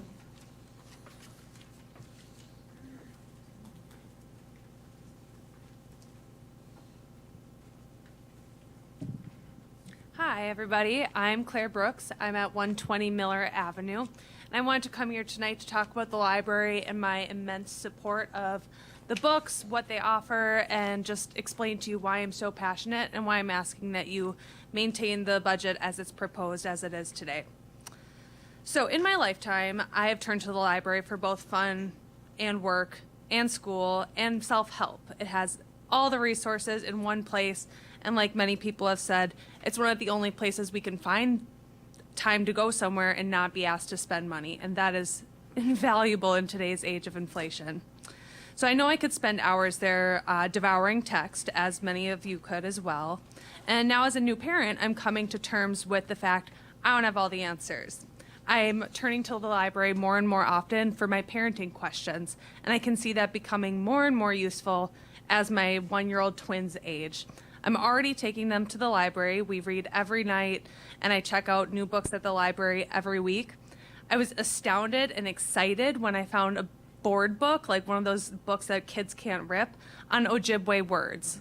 Like, that was not something I expected to find, and it was exciting to share something new and inclusive and diverse with my kids. So I know that as my kids get older, they're probably going to have more questions. And like I said, new parent, I don't have the answers. When they have questions about religion and what Christmas really means, there's books there that can help me explain that. When they go through puberty and all those awkward questions come up, I'm going to go to the library and check out a book to help me explain that. I'm actually kind of excited about that book called Making a Baby. It sounds like it has a lot of anatomically correct ways to explain a complicated and embarrassing topic. I didn't like talking to my parents about this. I'm excited to have an extra resource for me to do so in the future. The library staff has always been helpful in helping me find the right book for my family, and I know that they will continue to do so. While I hope my children adopt my beliefs and values, I would like them to be able to explore their own in a safe environment. I want them to have access to both sides of a story because that's how they become inquisitive, curious, and hungry for learning. So the point I keep noodling over and coming back to is, what's the big fuss about the books in the library? A book about sex education is not pornography. As I mentioned, resources to explain a body should be seen as such. A valuable chance to learn, especially for kids that don't have parents that are able or willing to teach such a confusing and important topic. Books at the library have been reviewed, vetted, and extensively researched before even making it to the shelves, and there is a process in place for when there's complaints against such books. So I truly don't get it. If we're so worried about our kids seeing pornography, then why is there not equal outrage at the internet? I guarantee you that a curious kid is much more likely to go down a Google rabbit hole and find something far darker and malicious than a sex education book at the library. Like Facebook, Instagram, Twitter, it's so accessible now with social media and what's on our televisions. So let's take a look back at the world around us. Do your phones all have parental controls? Do the kids in your lives have access to television? What TV channels do they turn on when you're not looking? What's happening at their friends' houses, even if you have those rules in place at home? The library is one of the safest places that they can get information that is researched and accredited and not being skewed by social media or their friends telling them what they might have heard from another friend's big brother or something. So what we can do is teach our children that the library is a safe place to find answers and the staff's there to help. Not so much can be said for Elon Musk and Mark Zuckerberg. And finally, if a parent is concerned about what their child is reading at the library, then perhaps some accountability lies with us, the guardian. Let's review what our children check out. If it makes you uncomfortable, have a conversation about it. This will teach your children to express how they feel and realize that there are appropriate ways to talk about feelings, boundaries, and age-appropriate subjects. I think we can all work on this, to not shut the door to a conversation that can end in learning. And cutting funding is doing this. It's limiting the chance to learn, and it would be a huge disservice to the entire community. So as a member of the community, I am urging the board to recognize the value of the library as a resource for all and to not cut its funding. Thank you. Next we have Shannon Grabko, followed by Mike Rayomi.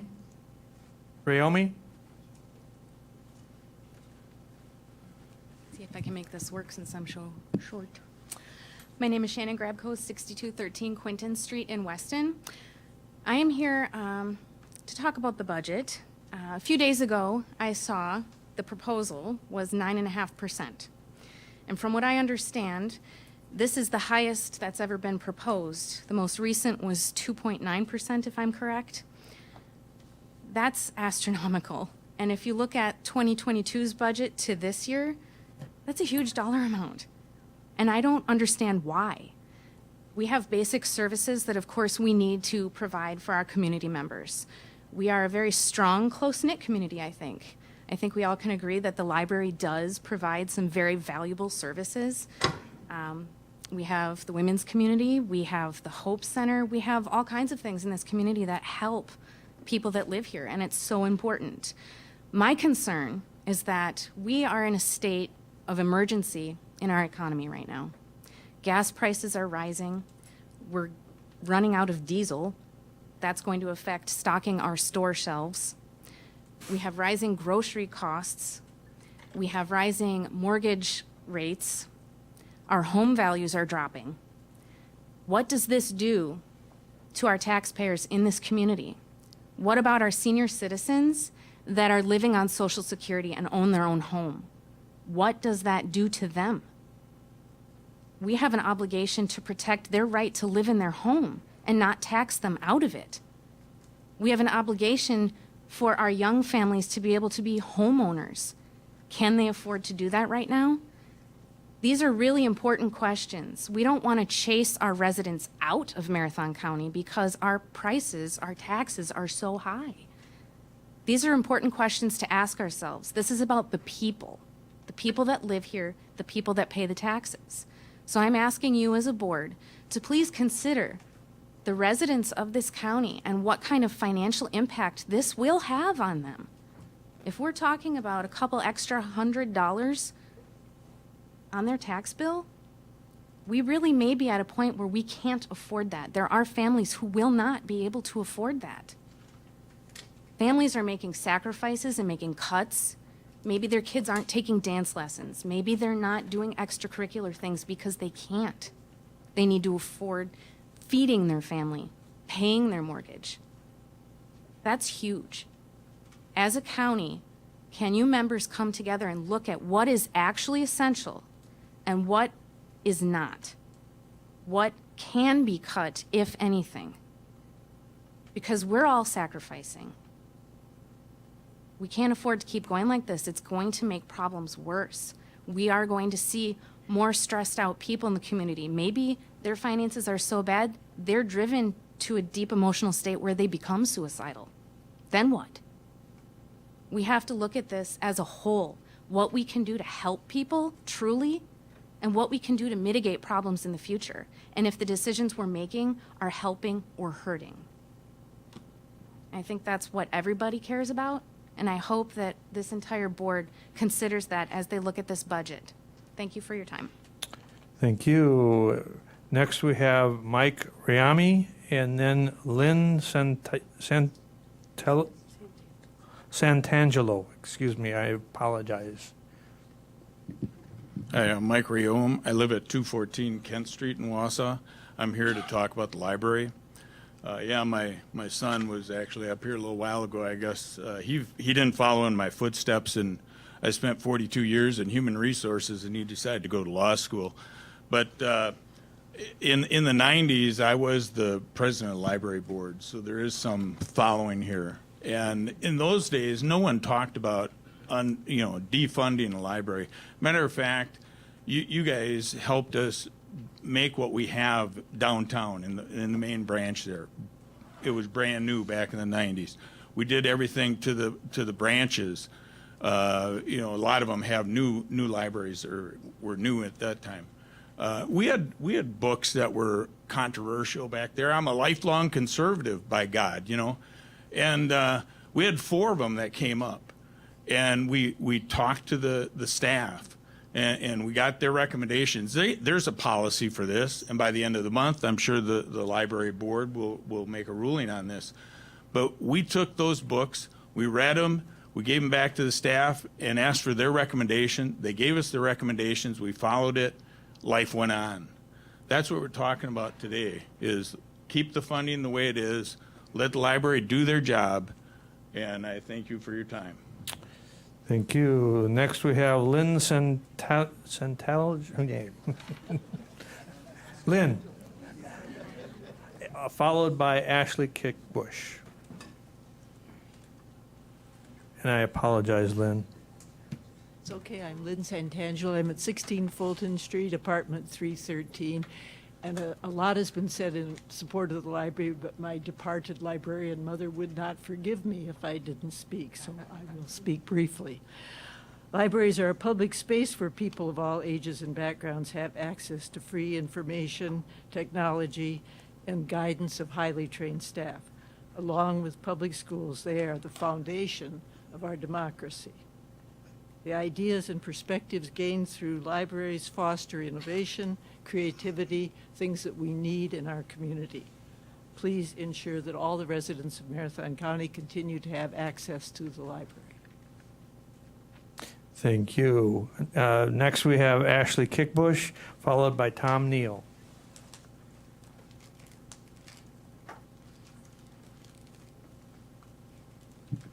Good afternoon, everyone. I am here to speak on behalf of the library. I believe we should keep our funding as is. We live in times that are deeply divided. I never thought I would have to be in front of the board arguing for the library. I kind of thought that was one of those givens that we would all agree on. The library is a public good. Okay? It's been said multiple times already, but it is one of the few spaces where you can go, you can spend time, you're not required to spend money, you can just be. There is references for everything you could possibly imagine, and I treasure that, I truly do. I am a mom. I have a 6-year-old. The How to Make a Baby book, we have already been over. I have a curious daughter. I don't want to sugarcoat. Okay? I want to have those references available. I understand that some people may find that offensive, and that's everybody's own right. Honestly, I didn't even plan on talking about this. I really just wanted to talk about my support for the library, but since it's come up, here we are. Morality can be subjective, and I don't think forcing someone's morality on someone else matters. We have we have procedures in place to get rid of books that people have problems with. So talking about cutting funding for the library based on books that are available in the collection just seems outrageous to me. Books should be available for everyone, regardless of what the content is in them. And if you have a problem, you can always lodge that complaint with the library. I think it is a public good that services everybody, regardless of income, race, religion. We're all the same person when we walk in that library door. We all get the exact same treatment there and have the ability to access the materials that we may need, want, or be curious about. And I think that's a public good that should not be cut in any way, shape, or form. Thank you. Thank you. Next, we have Tom Neal, followed by Guy Friedel.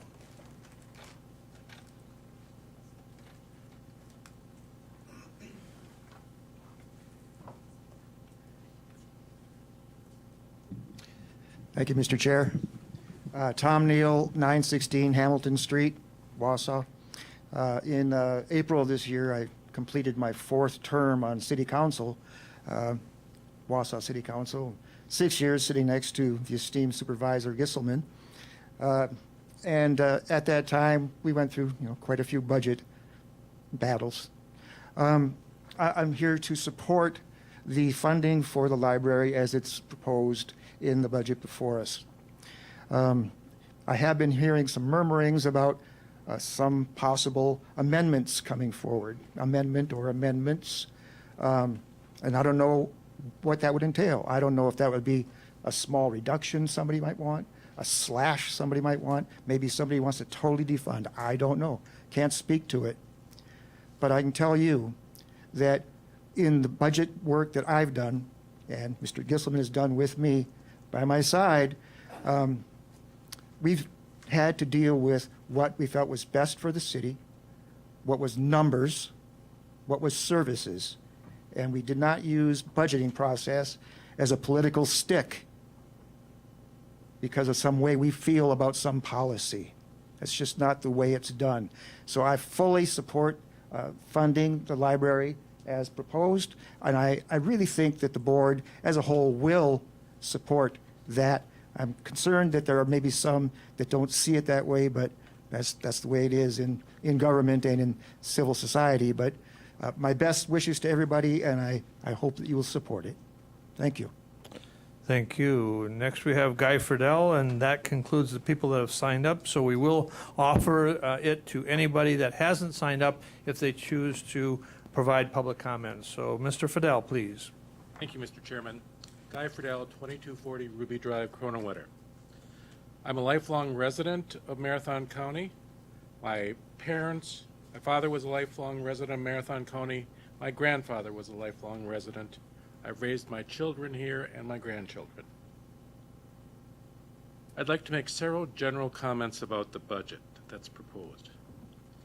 My understanding is that Marathon County has certain statutory obligations that it must perform.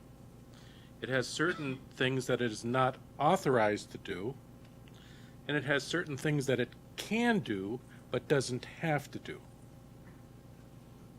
A budget, in my opinion, should reflect conscious choices made by our elected officials, which sort out needs versus wants, and which prioritizes needs ahead of wants in terms of funding. Then prioritizes the funding of some wants in a responsible, equitable manner. Not all wants can or should be funded. Sometimes there is a greater good, and the greater good, I believe, was very, very eloquently expressed by Ms. Grabko earlier. Home values have increased dramatically over the last 2 years. As an attorney, I've seen bidding wars where homes have sold significantly over even their appraised values, done by certified appraisers. Home inspections have largely gone by the boards. This strikes me as what's called frothy behavior, unreasonable behavior. Now what's happening? The Federal Reserve has just approved another interest rate increase. The Fed has stated that it will continue to increase its rates until the core inflation rate is brought down to 2% a year. What does that mean for the future? I don't think we know. I think we know we're going to continue to see more rate increases. And that's going to drive down home sales activity. We are already seeing that. And it's going to ultimately, and I think it's beginning to do that, it's going to drive down property values. We don't know what the future holds, but I think it's incumbent upon the county board to consider the possibilities.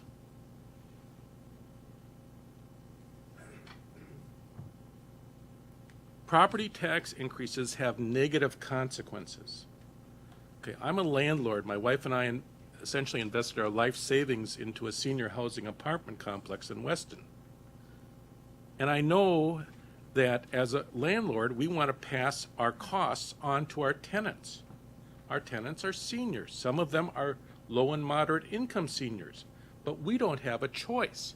If we don't pass our cost increases on to our tenants, we can't maintain our properties, and we cannot allow our properties to become run down.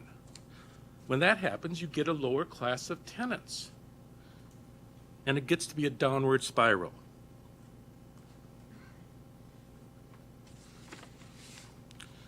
As property taxes increase, that means that all kinds of people have less disposable income. That's a consequence of increasing taxes. I ask that the county examine the overall budget to ensure that all parts of Marathon County receive an equitable proportion of the benefits from the budget. Now, I live in the village of Kronewetter, and I've looked at the benefits that I think that Kronewetter gets from the county. And frankly, I don't think Kronewetter is alone, but this is the place that I live. This is what I'm most familiar with. I think Kronewetter gets far less in benefits than what its taxpayers pay. We've had a $150 million increase in valuation in Kronewetter over the last 2 years. This year, in this upcoming budget, we're going to pay over $3 million in taxes to Marathon County. We are the third largest municipality by population in this county.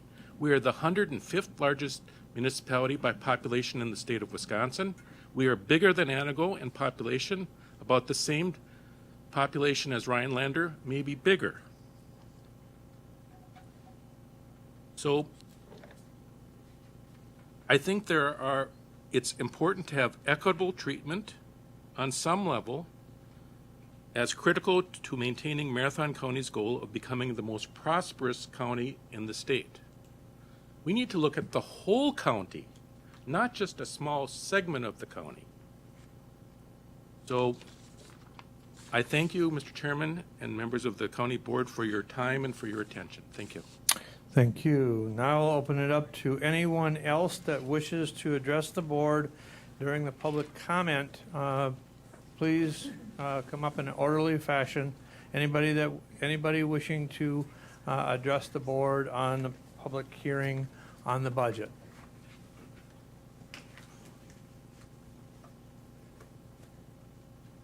Again, is there anybody else that wishes to address the board on the public hearing of the budget? Okay. Seeing none, I will close the public hearing and we'll move on with the agenda. And we'll move to item C, budget discussion by board members. Item C13, discussion by board members regarding the proposed 2023 budget.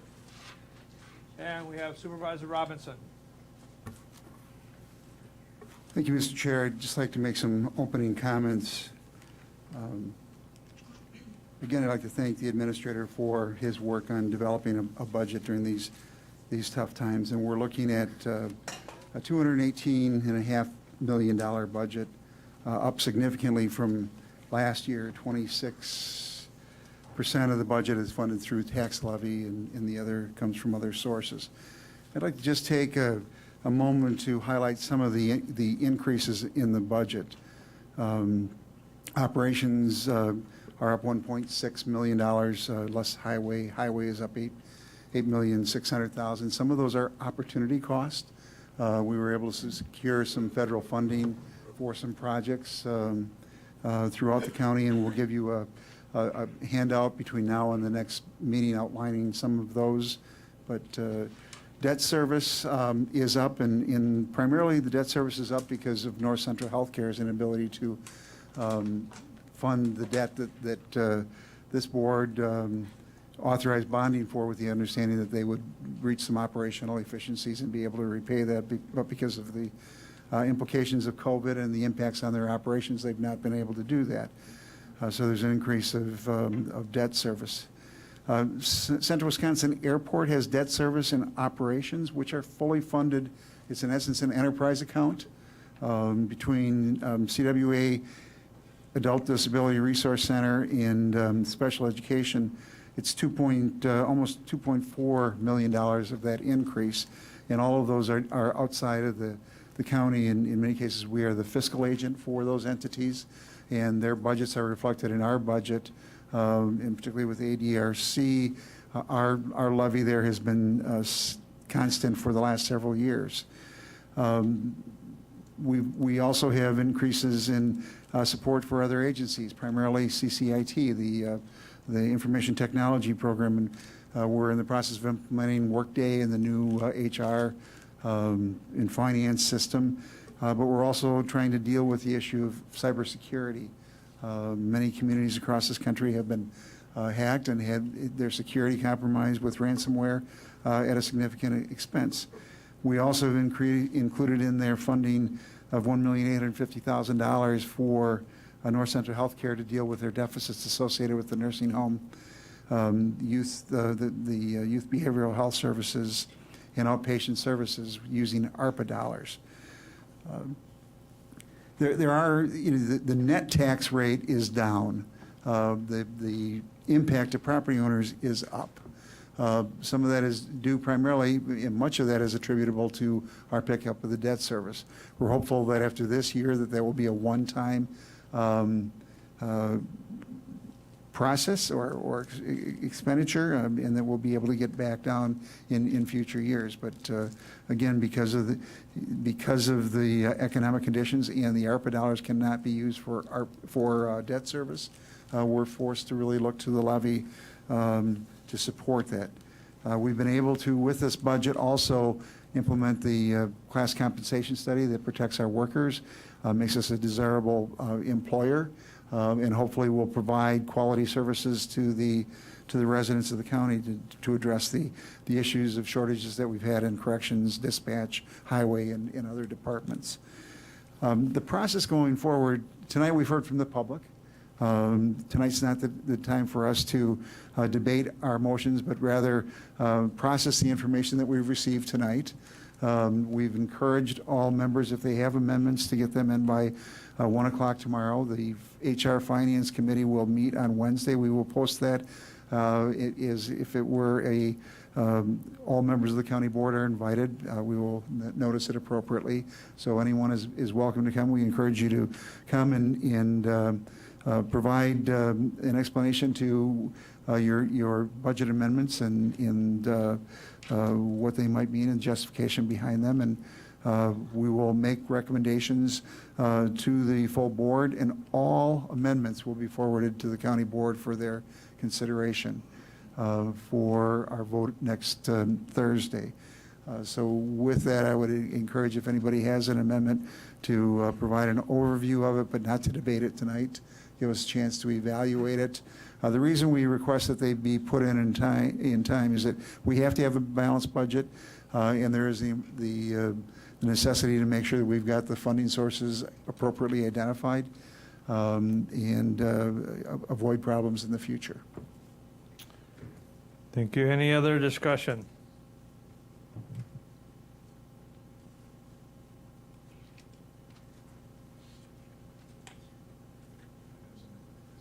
Okay, we will move on. Education presentation and/or reports. Supervisor Sandusky, I apologize. Supervisor Sandusky. Sorry, I was a little late. I'd like to thank all the citizens here that showed up to hear us talk about the budget. We always have to remember these people we serve here. They're the property owners and taxpayers here in Marathon County. We must always be fiscally responsible to these people. We must always get their best value for these people we serve and the people that fund everything we do here in Marathon County. As I look at this 2023 budget that was proposed with a tax levy increase of 9.38 and a budget about 9.5, our previous 12 years was the highest increase, and the levy was 2.9. This is very high. This is not unacceptable and irresponsible to those who pay the taxes, pay the bills here in Marathon County. I will not rubber stamp this budget. There's so much waste. As these amendment proposals come out, I would like to see our supervisors here take a good hard look at ways we can cut our expenses so we're not seen as such a burden to our property owners here in Marathon County. And I'd like to see the levy get down quite a bit, and the actual increase over the full budget also increased quite dramatically. Thank you much. Supervisor Shafinsky. Thank you, Chairman.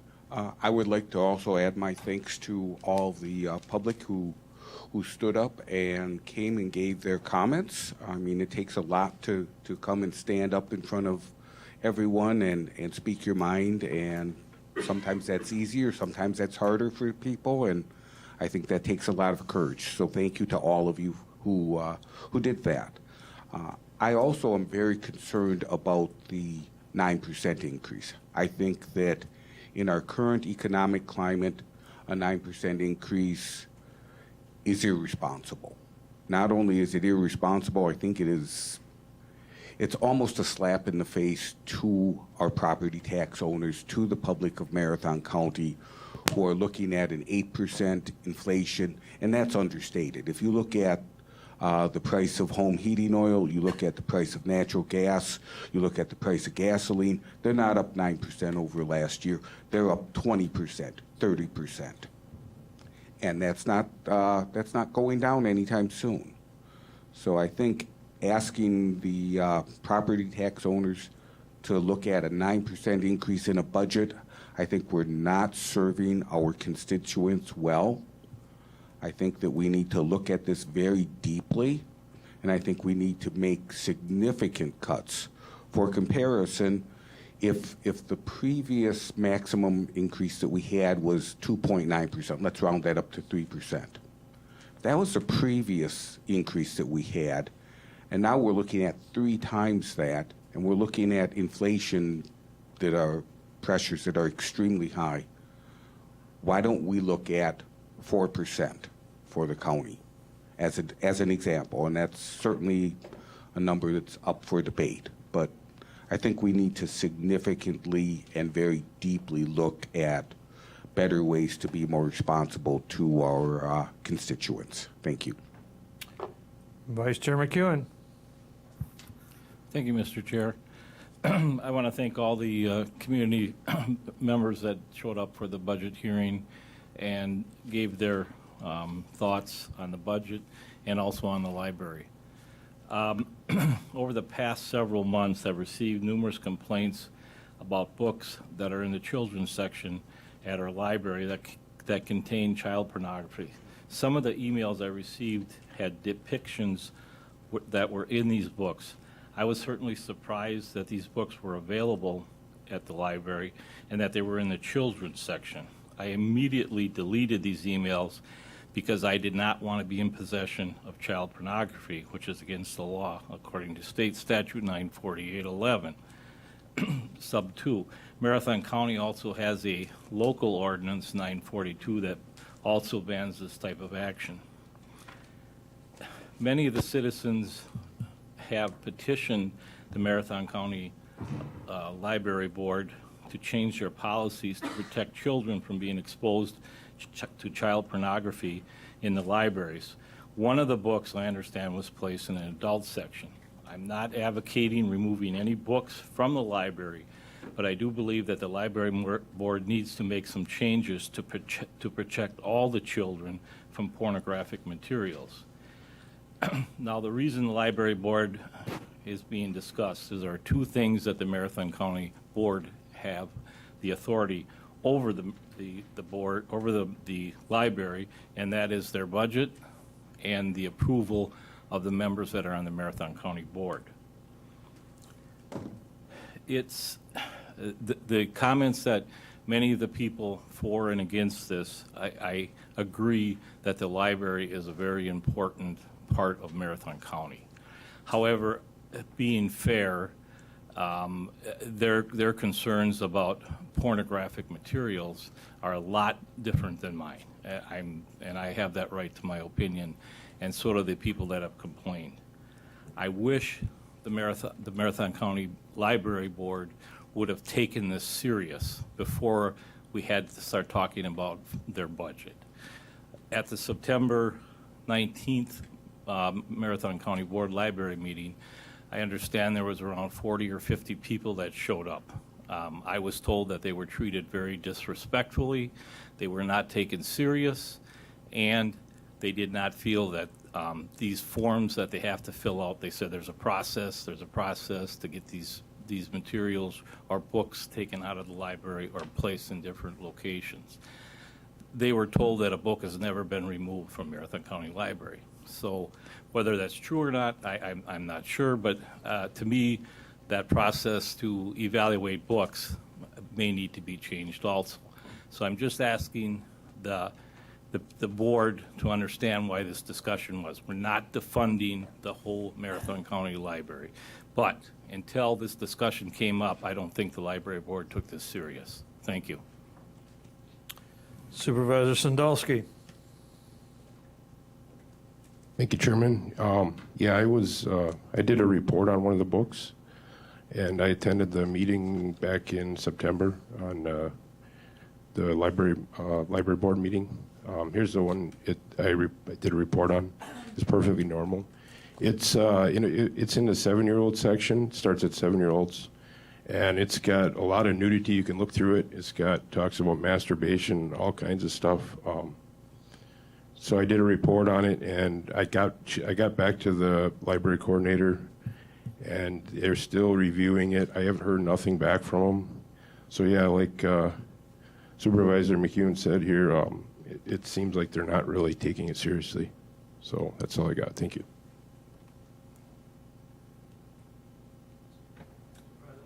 Thank you, Supervisor Lemmer. I'm trying to keep my cool here. I'm a huge library supporter, and I have read many of the books. I support whoever needs those stories to have access to those stories. I support the library process. It is a process. I cannot speak to how some people perceived that they were treated, but I do know that the process isn't fast. It is not a process that can be done very quickly. To my knowledge, I did talk with our library executive director, and she said they had to acquire all of the books for each of the members who were on the committee. Cannot remember 100%, but I think they had to have several committees, perhaps each reading a different book. And so securing those books took some time. They are in the process right now.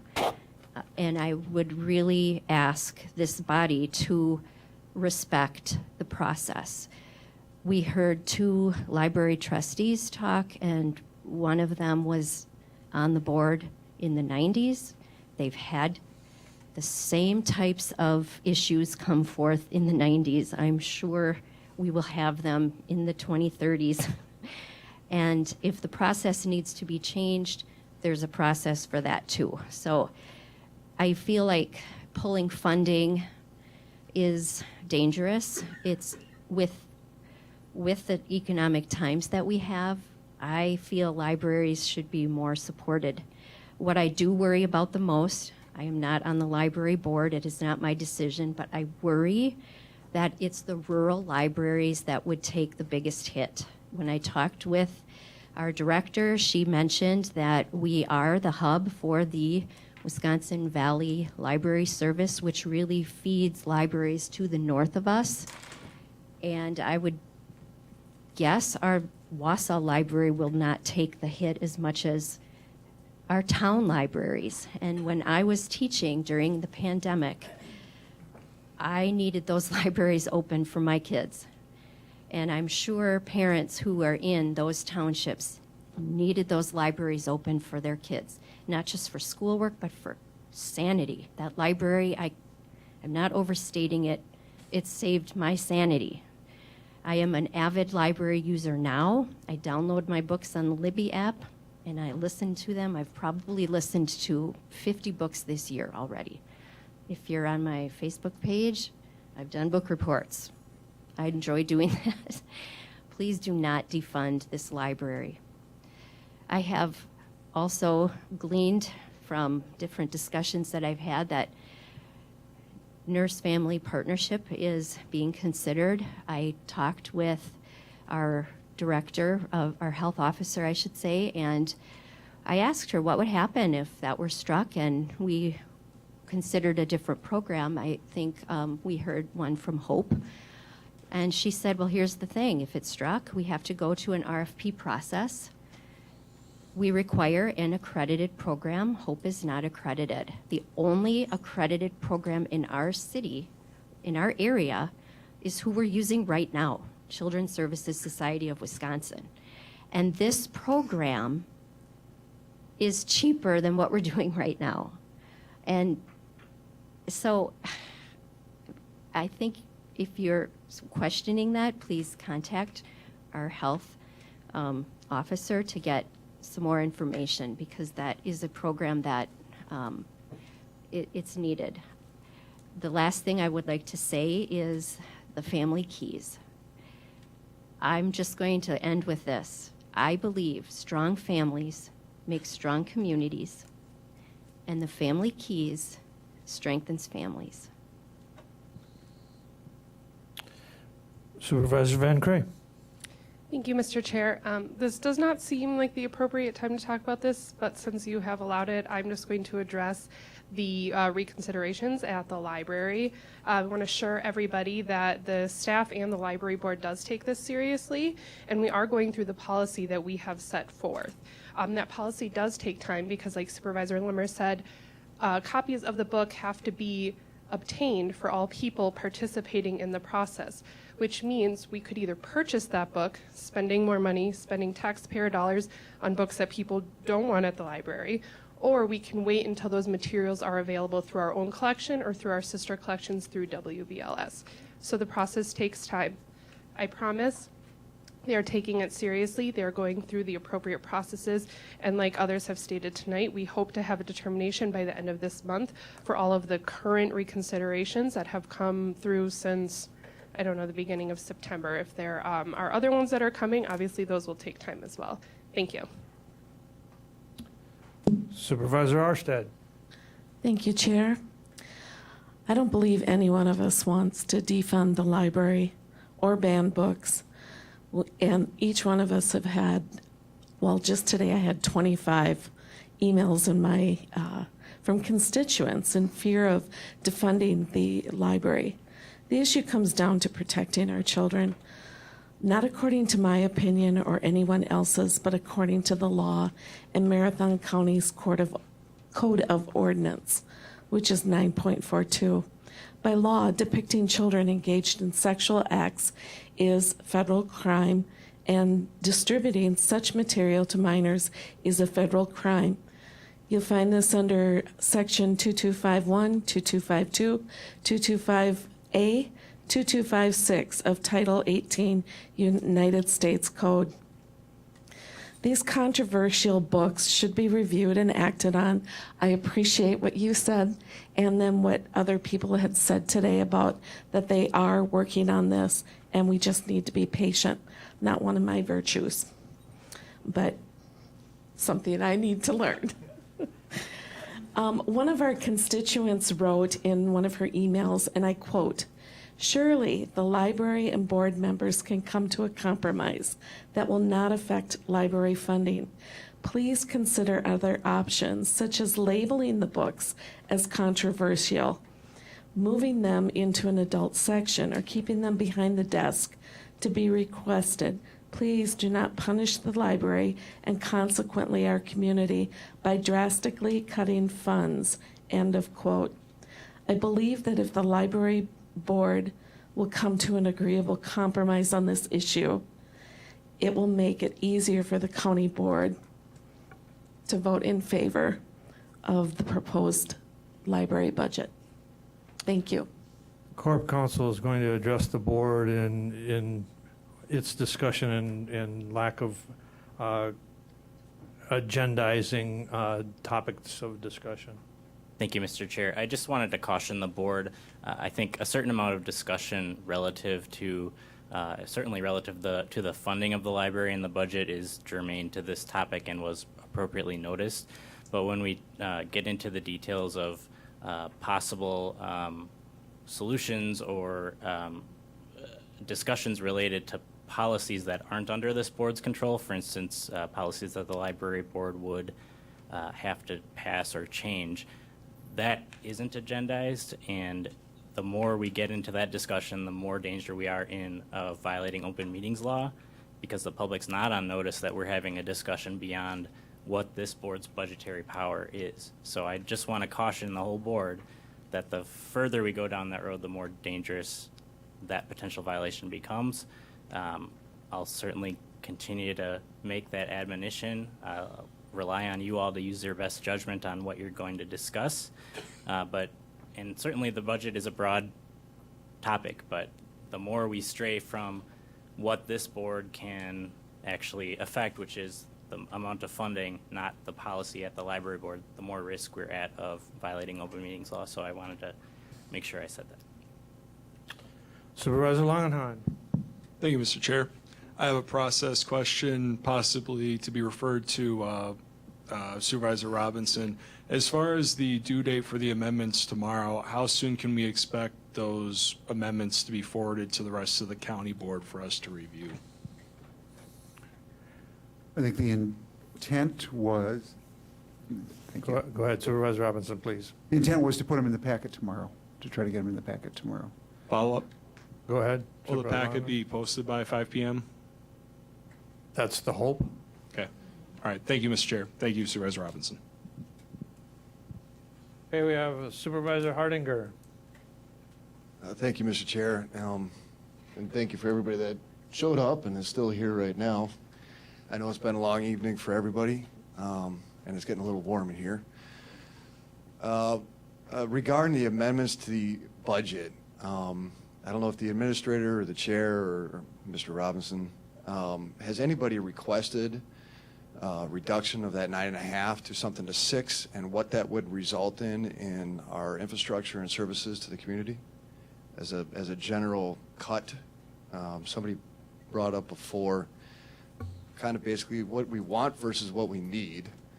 Has anybody requested, rather than that 9.5%, if we did a 6, and what that would look like in our services? Thank you. First off, I'm not aware of anybody that has asked for specifically that amendment or the results, because unfortunately, it is one of the things that is very unclear, or at least may not be understood by all of the board members, is that every dollar in this budget is not equal in its entirety. And what I mean by that is simply this. that a dollar spent in the infrastructure or highway department is not necessarily $1 of property tax levy. Effectively, $1 spent on the highway department potentially is 33 cents of a dollar, because 67 cents of a dollar comes from state funding and state support. So if we cut a dollar across every department, it will not result in, or a percentage across every department, will not necessarily result in the true net savings to the taxpayers in the state. So at this point, nobody has requested or put forward a recommendation as you have stated, Supervisor Hardinger. We'll move on to, next we have Supervisor Shafinsky. Thank you, Chair. I would like to remind everybody that if you look at it from, we're a policy-setting board, and at the end of the day, dollars are policy. Budget is policy, and I think we need to remember that, and I think we need to act accordingly. And I think that we do need to find a number that we can agree on. And I do also thank you for the education regarding the complexities of the budget. It is truly complex, perfectly understandable, but I think our constituents are looking at a situation that's not very complex. Their dollars are going a lot less further than they did a year ago. Thank you. Supervisor Dickinson. Thank you, Mr. Chair. So I'm going to address, I have kind of three things to discuss. One is, or to bring up, one is directly to what Supervisor Hardinger is talking about. I have in front of me a spreadsheet that I created off of the budget, which has about 80 lines in it. I submitted that because I was attempting to reduce a certain category of expenses by a certain percentage, applying that to all departments.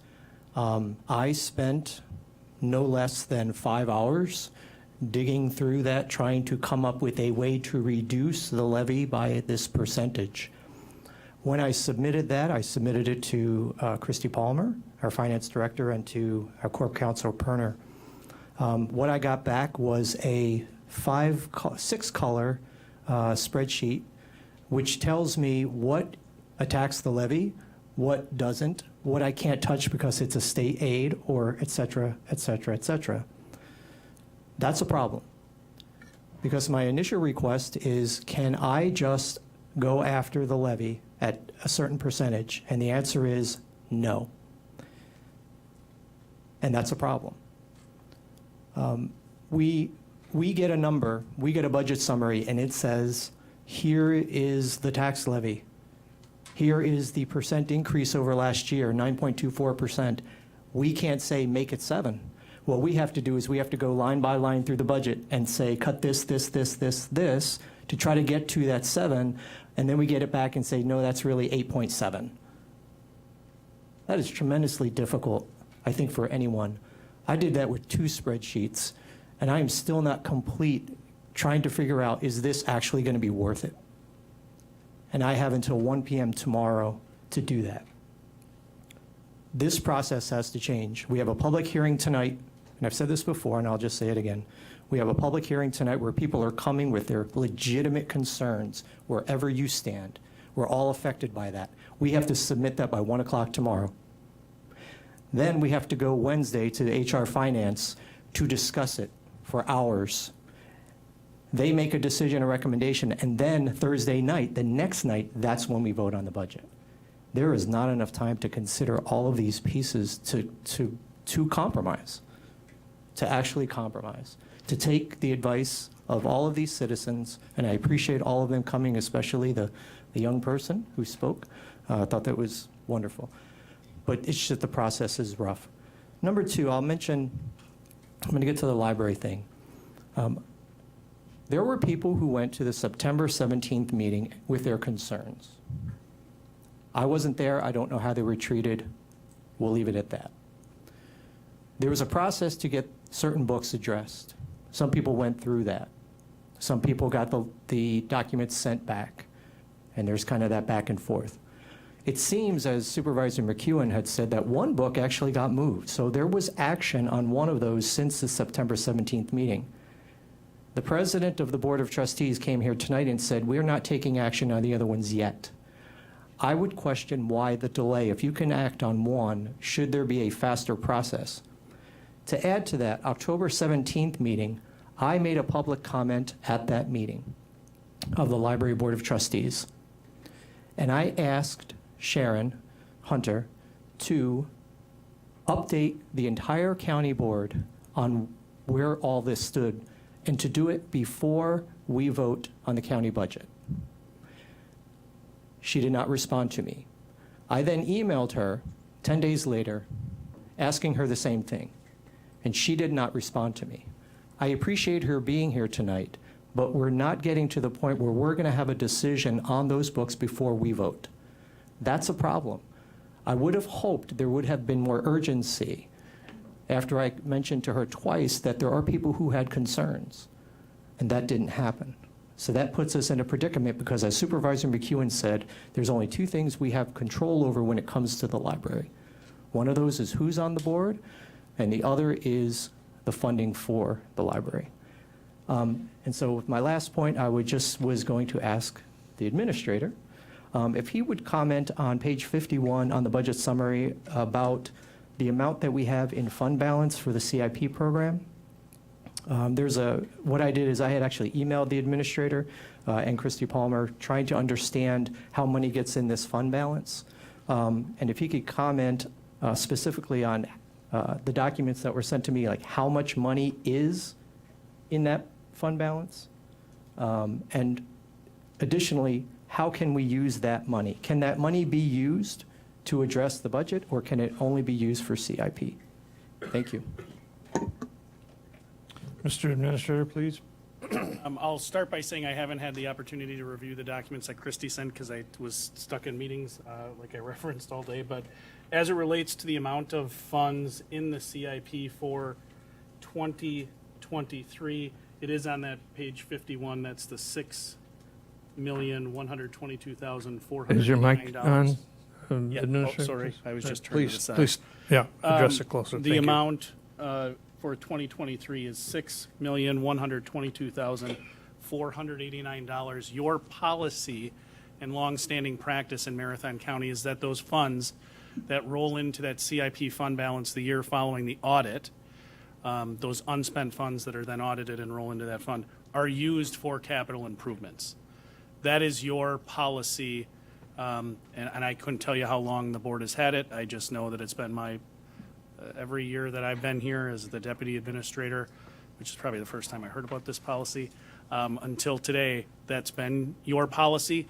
I can also tell you that you can change that. There are other counties that have other policies relative to those rollover funds. I've had that conversation with some of my colleagues about how they utilize their funds. Just for example, one county utilizes them for capital purchases for land for economic development purposes. But that is your longstanding capital improvement fund balance policy. And the thought process, as I understand it, and I believe it's articulated in either ordinance or policy, is that it limits the necessity to borrow for capital improvements, which would otherwise require the county to incur the costs associated with borrowing, so the bond counsel costs, lawyers, just like you might otherwise have if you're making a business purchase, as well as the cost to have counsel draft up the borrowing documents, and of course the interest costs with respect to borrowing. But I can take a look at those documents following the meeting and see if I can touch base with you after to figure out exactly what you're hoping for. Go ahead. Just a follow-up. Could you share those documents with the full board as well by email? Sure, I can do that. Thank you. And I will just, I have served on this board 16 plus years, and that has been the standing policy at least for the 16 years it's been written. It has been viewed, it has been reviewed by the HR Finance Committee and this board. So the standing policy has been that after the audit, it is determined how much is available in fund balance, and that has historically rolled over into the CIP, and funds capital purchases and reduces the need to bond for future dollars. So it is a product of the actual audit that the auditor performs on all of the funds that Marathon County has and all of the funds that are held by Marathon County. Next, we have Supervisor Baker.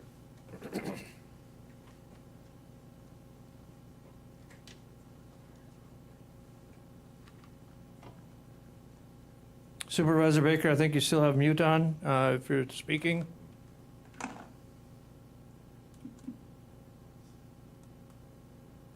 I am speaking. Can you hear me? Now we can hear you now. Thank you. Okay, thank you, Chair Gibbs. So I am going to speak to 3 amendments that I am working on. I'm only going to reference one tonight, but I want to thank both Corp Counsel and Christie for helping me with those. They've been very professional and have been a big aid.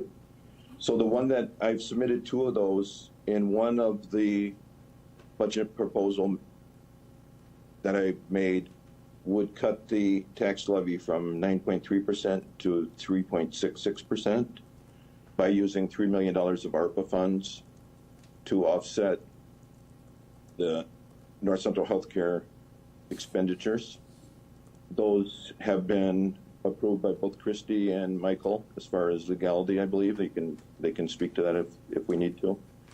But I will be at the HR Finance meeting next week to discuss that further. But essentially, it doesn't cut spending at all. It doesn't cut any current expenditures in the budget, which may or may not be a good thing. But that's what that's what the proposal is. It does not cut current expenditures, but it will cut $3 million of future expenditures that we will not be able to make with ARPA funding because we'd be using it basically to give that back to the taxpayers.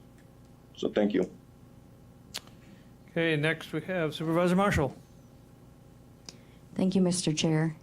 We heard from several taxpayers asking us to examine this budget on a mandatory versus discretionary. The program that I have asked for a list of what we do that's discretionary, and there's many things, but one of the things is the $773,000 for the Nurse Family Partnership Program. That is an entirely discretionary program. So as we're looking at our priorities, as far as the health department saying it needs to be an accredited program, that is a determination that they're making. It is a discretionary expenditure. It is not under state statute that we need to provide that program. And I believe they listed that there are several counties who do it. There's 72 counties in Wisconsin. And I believe the number is 8 counties have it. Thank you. Supervisor Hardinger. Thank you again, Mr. Chair. I understand that the budget isn't quite that simple. And I understand that I haven't been here 16 years. But I also understand a lot of business owners that are facing the financial times that we're in right now are doing what they can to make that money go as far as it possibly can. And I think we have a responsibility to dive into that a little better. And I understand, Administrator Leonard, you and the staff have done tremendous work to get this in front of us, and you've done probably triple what you would used to or had to have done. And we're being a little more than previous boards have been. And I think just the amount of people that have come in here tonight, we owe that to them. So I tremendously appreciate Supervisor Dickinson, because I don't have 5 or 6 hours to spend in front of a spreadsheet and try to figure these things out. You probably spend even more time than that on that, knowing him. But unfortunately, I know we're asking a lot, but I agree with him, to get these out by tomorrow afternoon and then ask us to spend our weekend going through them and then get to an HR committee meeting Wednesday when I can't because I work during the day like a lot of people do, and then vote on it Thursday night is kind of a lot to ask of us in a very short time period. And I know this is something that's been going through for the last month or two, we've kind of gone back and forth on a lot of these things. I'll spend my time going through them, but it's very difficult to go through all these things and understand them in such a short period of time. So if there is a way to do this, so it's easier for us to make these decisions and it's easier for the public to understand it, I think it'd be incredibly helpful. Thank you. Next, we have Supervisor Sherfinsky. Thank you, Chairman. I would also like to address the process, and some of this is immediate and some of it is likely future. I look at the process, and Supervisor Hardinger has just gone through the timeline. Others have gone through the timeline as well. It reminds me of a process that's designed to push things through to conclusion without really getting good oversight. It's if we push it fast enough and hard enough and we push it through the process, nobody can actually derail the process. That's what it kind of feels like to me is where we're at. So I think going forward, next year we need to come back and we need to start the budget process in a totally different direction. One of the things this board needs to do is actually give direction and policy direction to the administrator that says, here is a range, X to Y%. This is what you are allowed to increase. Come back with a budget proposal that we can then discuss. And maybe we do that in June, maybe it's May, maybe it's July, I don't know. But the idea of bringing a budget back to the board and being told, here it is, you basically have no alternative other than to agree to it. We've got the cart before the horse, or maybe the process is backwards, but we've got the wrong policy direction running this budget. So I don't know if we can change that in this particular year. I do think that we need to reduce that budget level. Supervisor Baker has offered one option. Another option has come up that's been presented relative to the nurse-family partnership, and an alternative that would cost the board or the county taxpayers little to nothing. I think we also need to look at just a across-the-board percentage cut. Somebody mentioned, I mentioned 4%, another was 6%. Those are all viable numbers, and I think it's incumbent upon us to actually act on that and not just ramrod the 9% through. Thank you. Supervisor Langenhan. Thank you, Mr. Chair. I have a question for Administrator Leonard. I assume that in regards to the tax levy, if the levy were to be cut, next year's levy would be based off of whatever our current year levy would be. Is that correct? This will be a complicated answer. It depends. If you cut the operating levy, that's correct, but right now you're utilizing, the proposed budget has debt service levy. Which can grant some flexibility with the levy. Correct. Yeah. The operating levy is really the thing, as I explained in the presentation to the HR Finance and Property Committee. My strong recommendation to this board, you are the policymakers, as has been referenced numerous times tonight. My strong recommendation to you as your employee charged with managing the organization is to maximize your operating levy. It is the lowest cost way for the county to generate revenue to deliver the services to the people of Marathon County. So should you reduce the levy necessary for debt service, the best way to explain that is that's above the operating levy limit line. That would not negatively impact the county moving forward with respect to the maximization of its operating levy for the following year.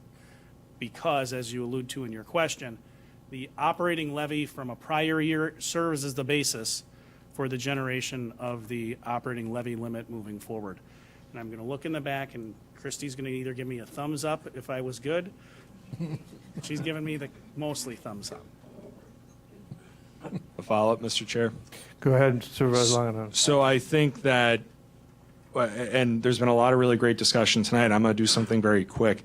For anybody that's joining us online, and for anybody that's still here in person and provide public comment, I'm just going to speak on behalf of the board. Thank you for doing that. That way, the rest of the 37 members don't have to thank them as well. On behalf of the board, thank you.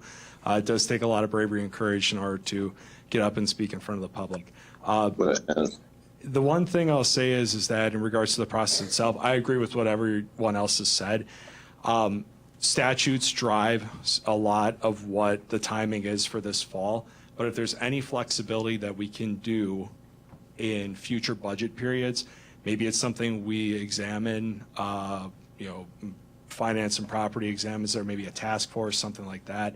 I think that's something we do have to look into in the future for other budgets as well. So in regards to the cuts to the levy, though, let's just remember that in the future, that I know the debt is impacting this really, it's impacting it a lot this year, but it's not just this year we're talking about, it's that future levy as well. And if costs continue to go up, then the county is going to be that much worse of a situation. I understand the 9% is a lot. I also would like to see that number go down. But don't just act like this is a one-year thing that isn't going to come back to potentially haunt you. Thank you. Vice Chair McEwen. Thank you, Mr. Chair. Reference the Family Keys program. Is that grant money or is that levy money? The administrator can answer, but it is a grant from the state. So it is not operational levy levy that is in the operational levy portion paid for by the property taxpayers in the property taxes of Marathon County. Thank you. Supervisor Robinson. Thank you, Mr. Chair. I'd like to just comment on the process. I don't think anybody's happy with the process this year. We were basically presented with the budget the day of the hearing at the committee. It would have been nice to have that beforehand, but there were a number of compounding factors, including work on the new financial system and taking time away and changing variables. One of the issues that we had was North Central Healthcare and the uncertainty about where that budget was coming in. I will pledge, and the administrator and I had a conversation this morning about changing that process to start as early as March, of trying to build some of those assumptions with the county board over the summer so we know what those expectations are and we have those assumptions in place when we go about starting the planning for the process. So I think that there's a lot of consensus that we need to make changes to get more timely and provide more opportunities for input earlier. Supervisor Dickinson and I were in a work group at the Counties Association in Sheboygan County is doing some good things. We can look to them for a leadership role, but we have some arbitrary deadlines relative to statutory publications of notices. Ultimately, the budget is this board's, so we can make those decisions next week, but many of them are defined by statutes and when we have to publish. And hopefully, with a new finance system, more input from the board, we can avoid this in the future. And also, the challenge in some cases is effectively the state. And what I mean by that is we don't get, in fact, some of the numbers that we're going to have to work. The finance department doesn't get some finalized numbers as revenue sharing, and or we don't get the dollar amounts for as late as for the infrastructure department, the highway department. What is their funding going to be from the state? So there is challenges, but I would agree with all the comments made. We can and should try to do a much better job. Supervisor Marash. Thank you, Mr. Chair. I just wanted to say that I do share concerns with the parents with some of the explicit materials that we have in our library, and they should be taken seriously, and we heard that they will be. But in order to make things equitable for all of the citizens in our community, we need to take their opinions into consideration, as well as those that want these materials available to help with their kids, like we heard. But that's the parents' choice, and so the parents should be able to check out those books, but not have them available to kids to pick right off the shelves. That's my opinion. Secondly, the nurse-family partnership. We've heard over and over about how the board is the what and the administrator and the staff is the how. I feel that it sounds like a very good program. However, with the cost, if we could do something that would be equal and be a savings for the taxpayers with something such as hope, it should be considered. And I did want to express my appreciation for hearing the direct impacts by the dollars given to the nonprofits that explained how our contributions help. Thank you. Supervisor Van Cray. Thank you, Mr. Chair. I just want to make another comment on this process. We can sit here and be upset with the budget that the administrator has put together and presented to us, but I will speak as the chair of Health and Human Services. The administrator came to our committee at least once, if not more, and asked us to provide feedback for the 2023 budget, what we wanted to continue, what we wanted to cut, what we wanted to add. Give him direction. I'm assuming that he went to other committees and had a similar ask. He's nodding, yes. And that is what our committee did. We gave him direction. So we all had the opportunity to give our input on this budget. I think that if you didn't choose to do that at the committee level, that is fine. But then really reassess how you're feeling about this and your participation in building the budget. Thank you. Thank you. We got Supervisor Sandalski. Oh, thank you. I just wanted to make one last comment on nurse-family partnership. I've heard people speak actually from that have experience with the Hope organization, and they're doing a lot of good work over there.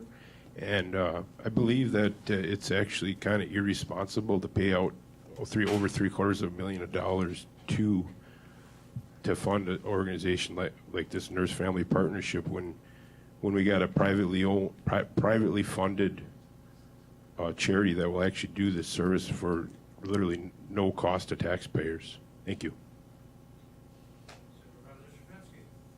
Supervisor Stravinsky. Thank you, Chairman. I'm not a lawyer. I'm an engineer. I don't even pretend to play a lawyer. But I'm going to ask a question in light of the comments that Vice Chair McEwen stated, some of the facts, and others have stated as well, and that is relative to the controversial books in the library, the explicit books, whether you want to call them pornographic, whatever label you want to apply to them. But it seems like we have opened up a window of risk in terms of what materials are in the children's section of the library and what the law says may or may not be permissible.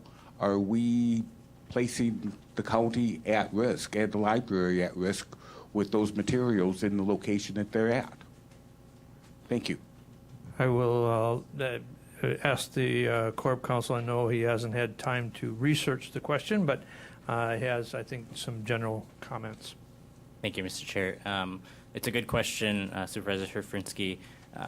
Statutorily, when you review the applicable statutes that prohibit either the distribution of certain harmful materials to children or prohibit for instance, prohibit the display of harmful materials. They all have exceptions statutorily for materials that are displayed at a library. So that applies both criminally and civilly. So there are certain legal protections that our state legislature has put in statute that would limit the existence of any liability for those books being present in the library. I haven't reviewed any specific books to be able to speak to which book might fit which statute, but generally there is an exception in statute for library materials. Okay, any other discussion? Okay, seeing none, we'll move on to education presentation and or report. Standing committee chairpersons or designees.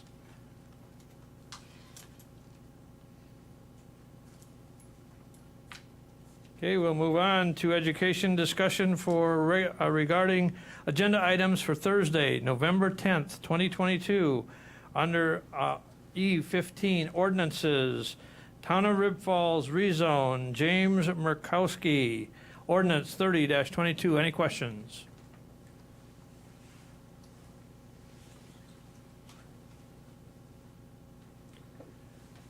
Item E15B, from the Town of Brighton, a rezone, Joe Burnett, on behalf of Randy Krause, ordinance 0-31-22. Any questions?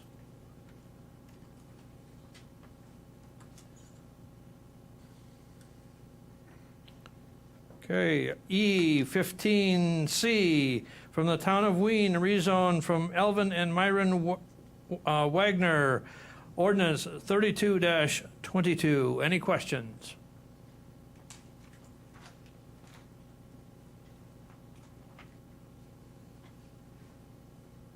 Moving on to item E15D, from the Town of McMillan, a rezone, Tammy Wenzel, ordinance 0-33-22. Any questions?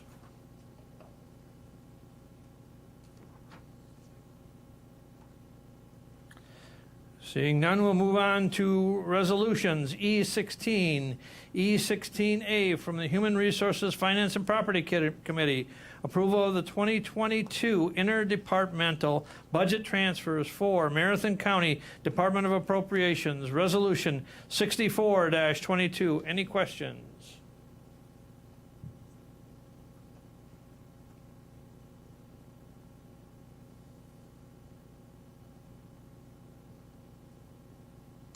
And then moving on to item E16A2, it is the budget and property tax levy resolution, resolution 65-22. Any questions on that?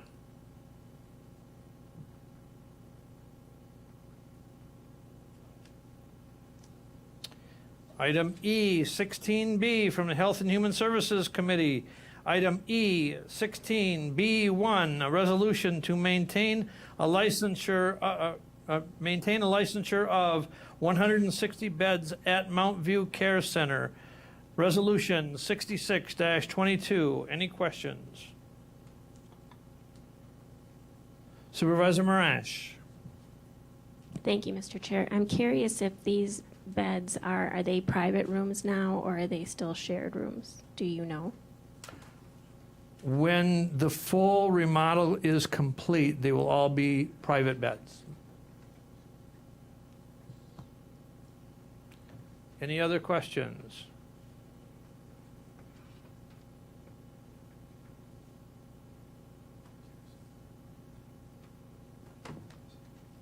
Okay, moving on from the Transportation Coordinating Committee and Health and Human Services Committee, approval of the 2023 Elderly and Disabled Transportation 80 Code Section State Statute 85-21 grant application, resolution 67-22. Any questions?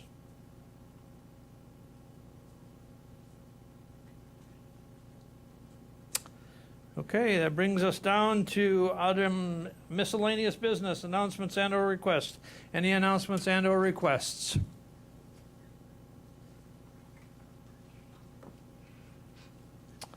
Okay, seeing none, we'll down to item number F18. What is your pleasure? Motion by Van Cray and seconded by Supervisor Shafinsky to adjourn. Any discussion? All those in favor of adjournment signify by saying aye. Aye. Aye. Opposed, say no. The motion is carried and we stand adjourned. Thank you, ladies and gentlemen.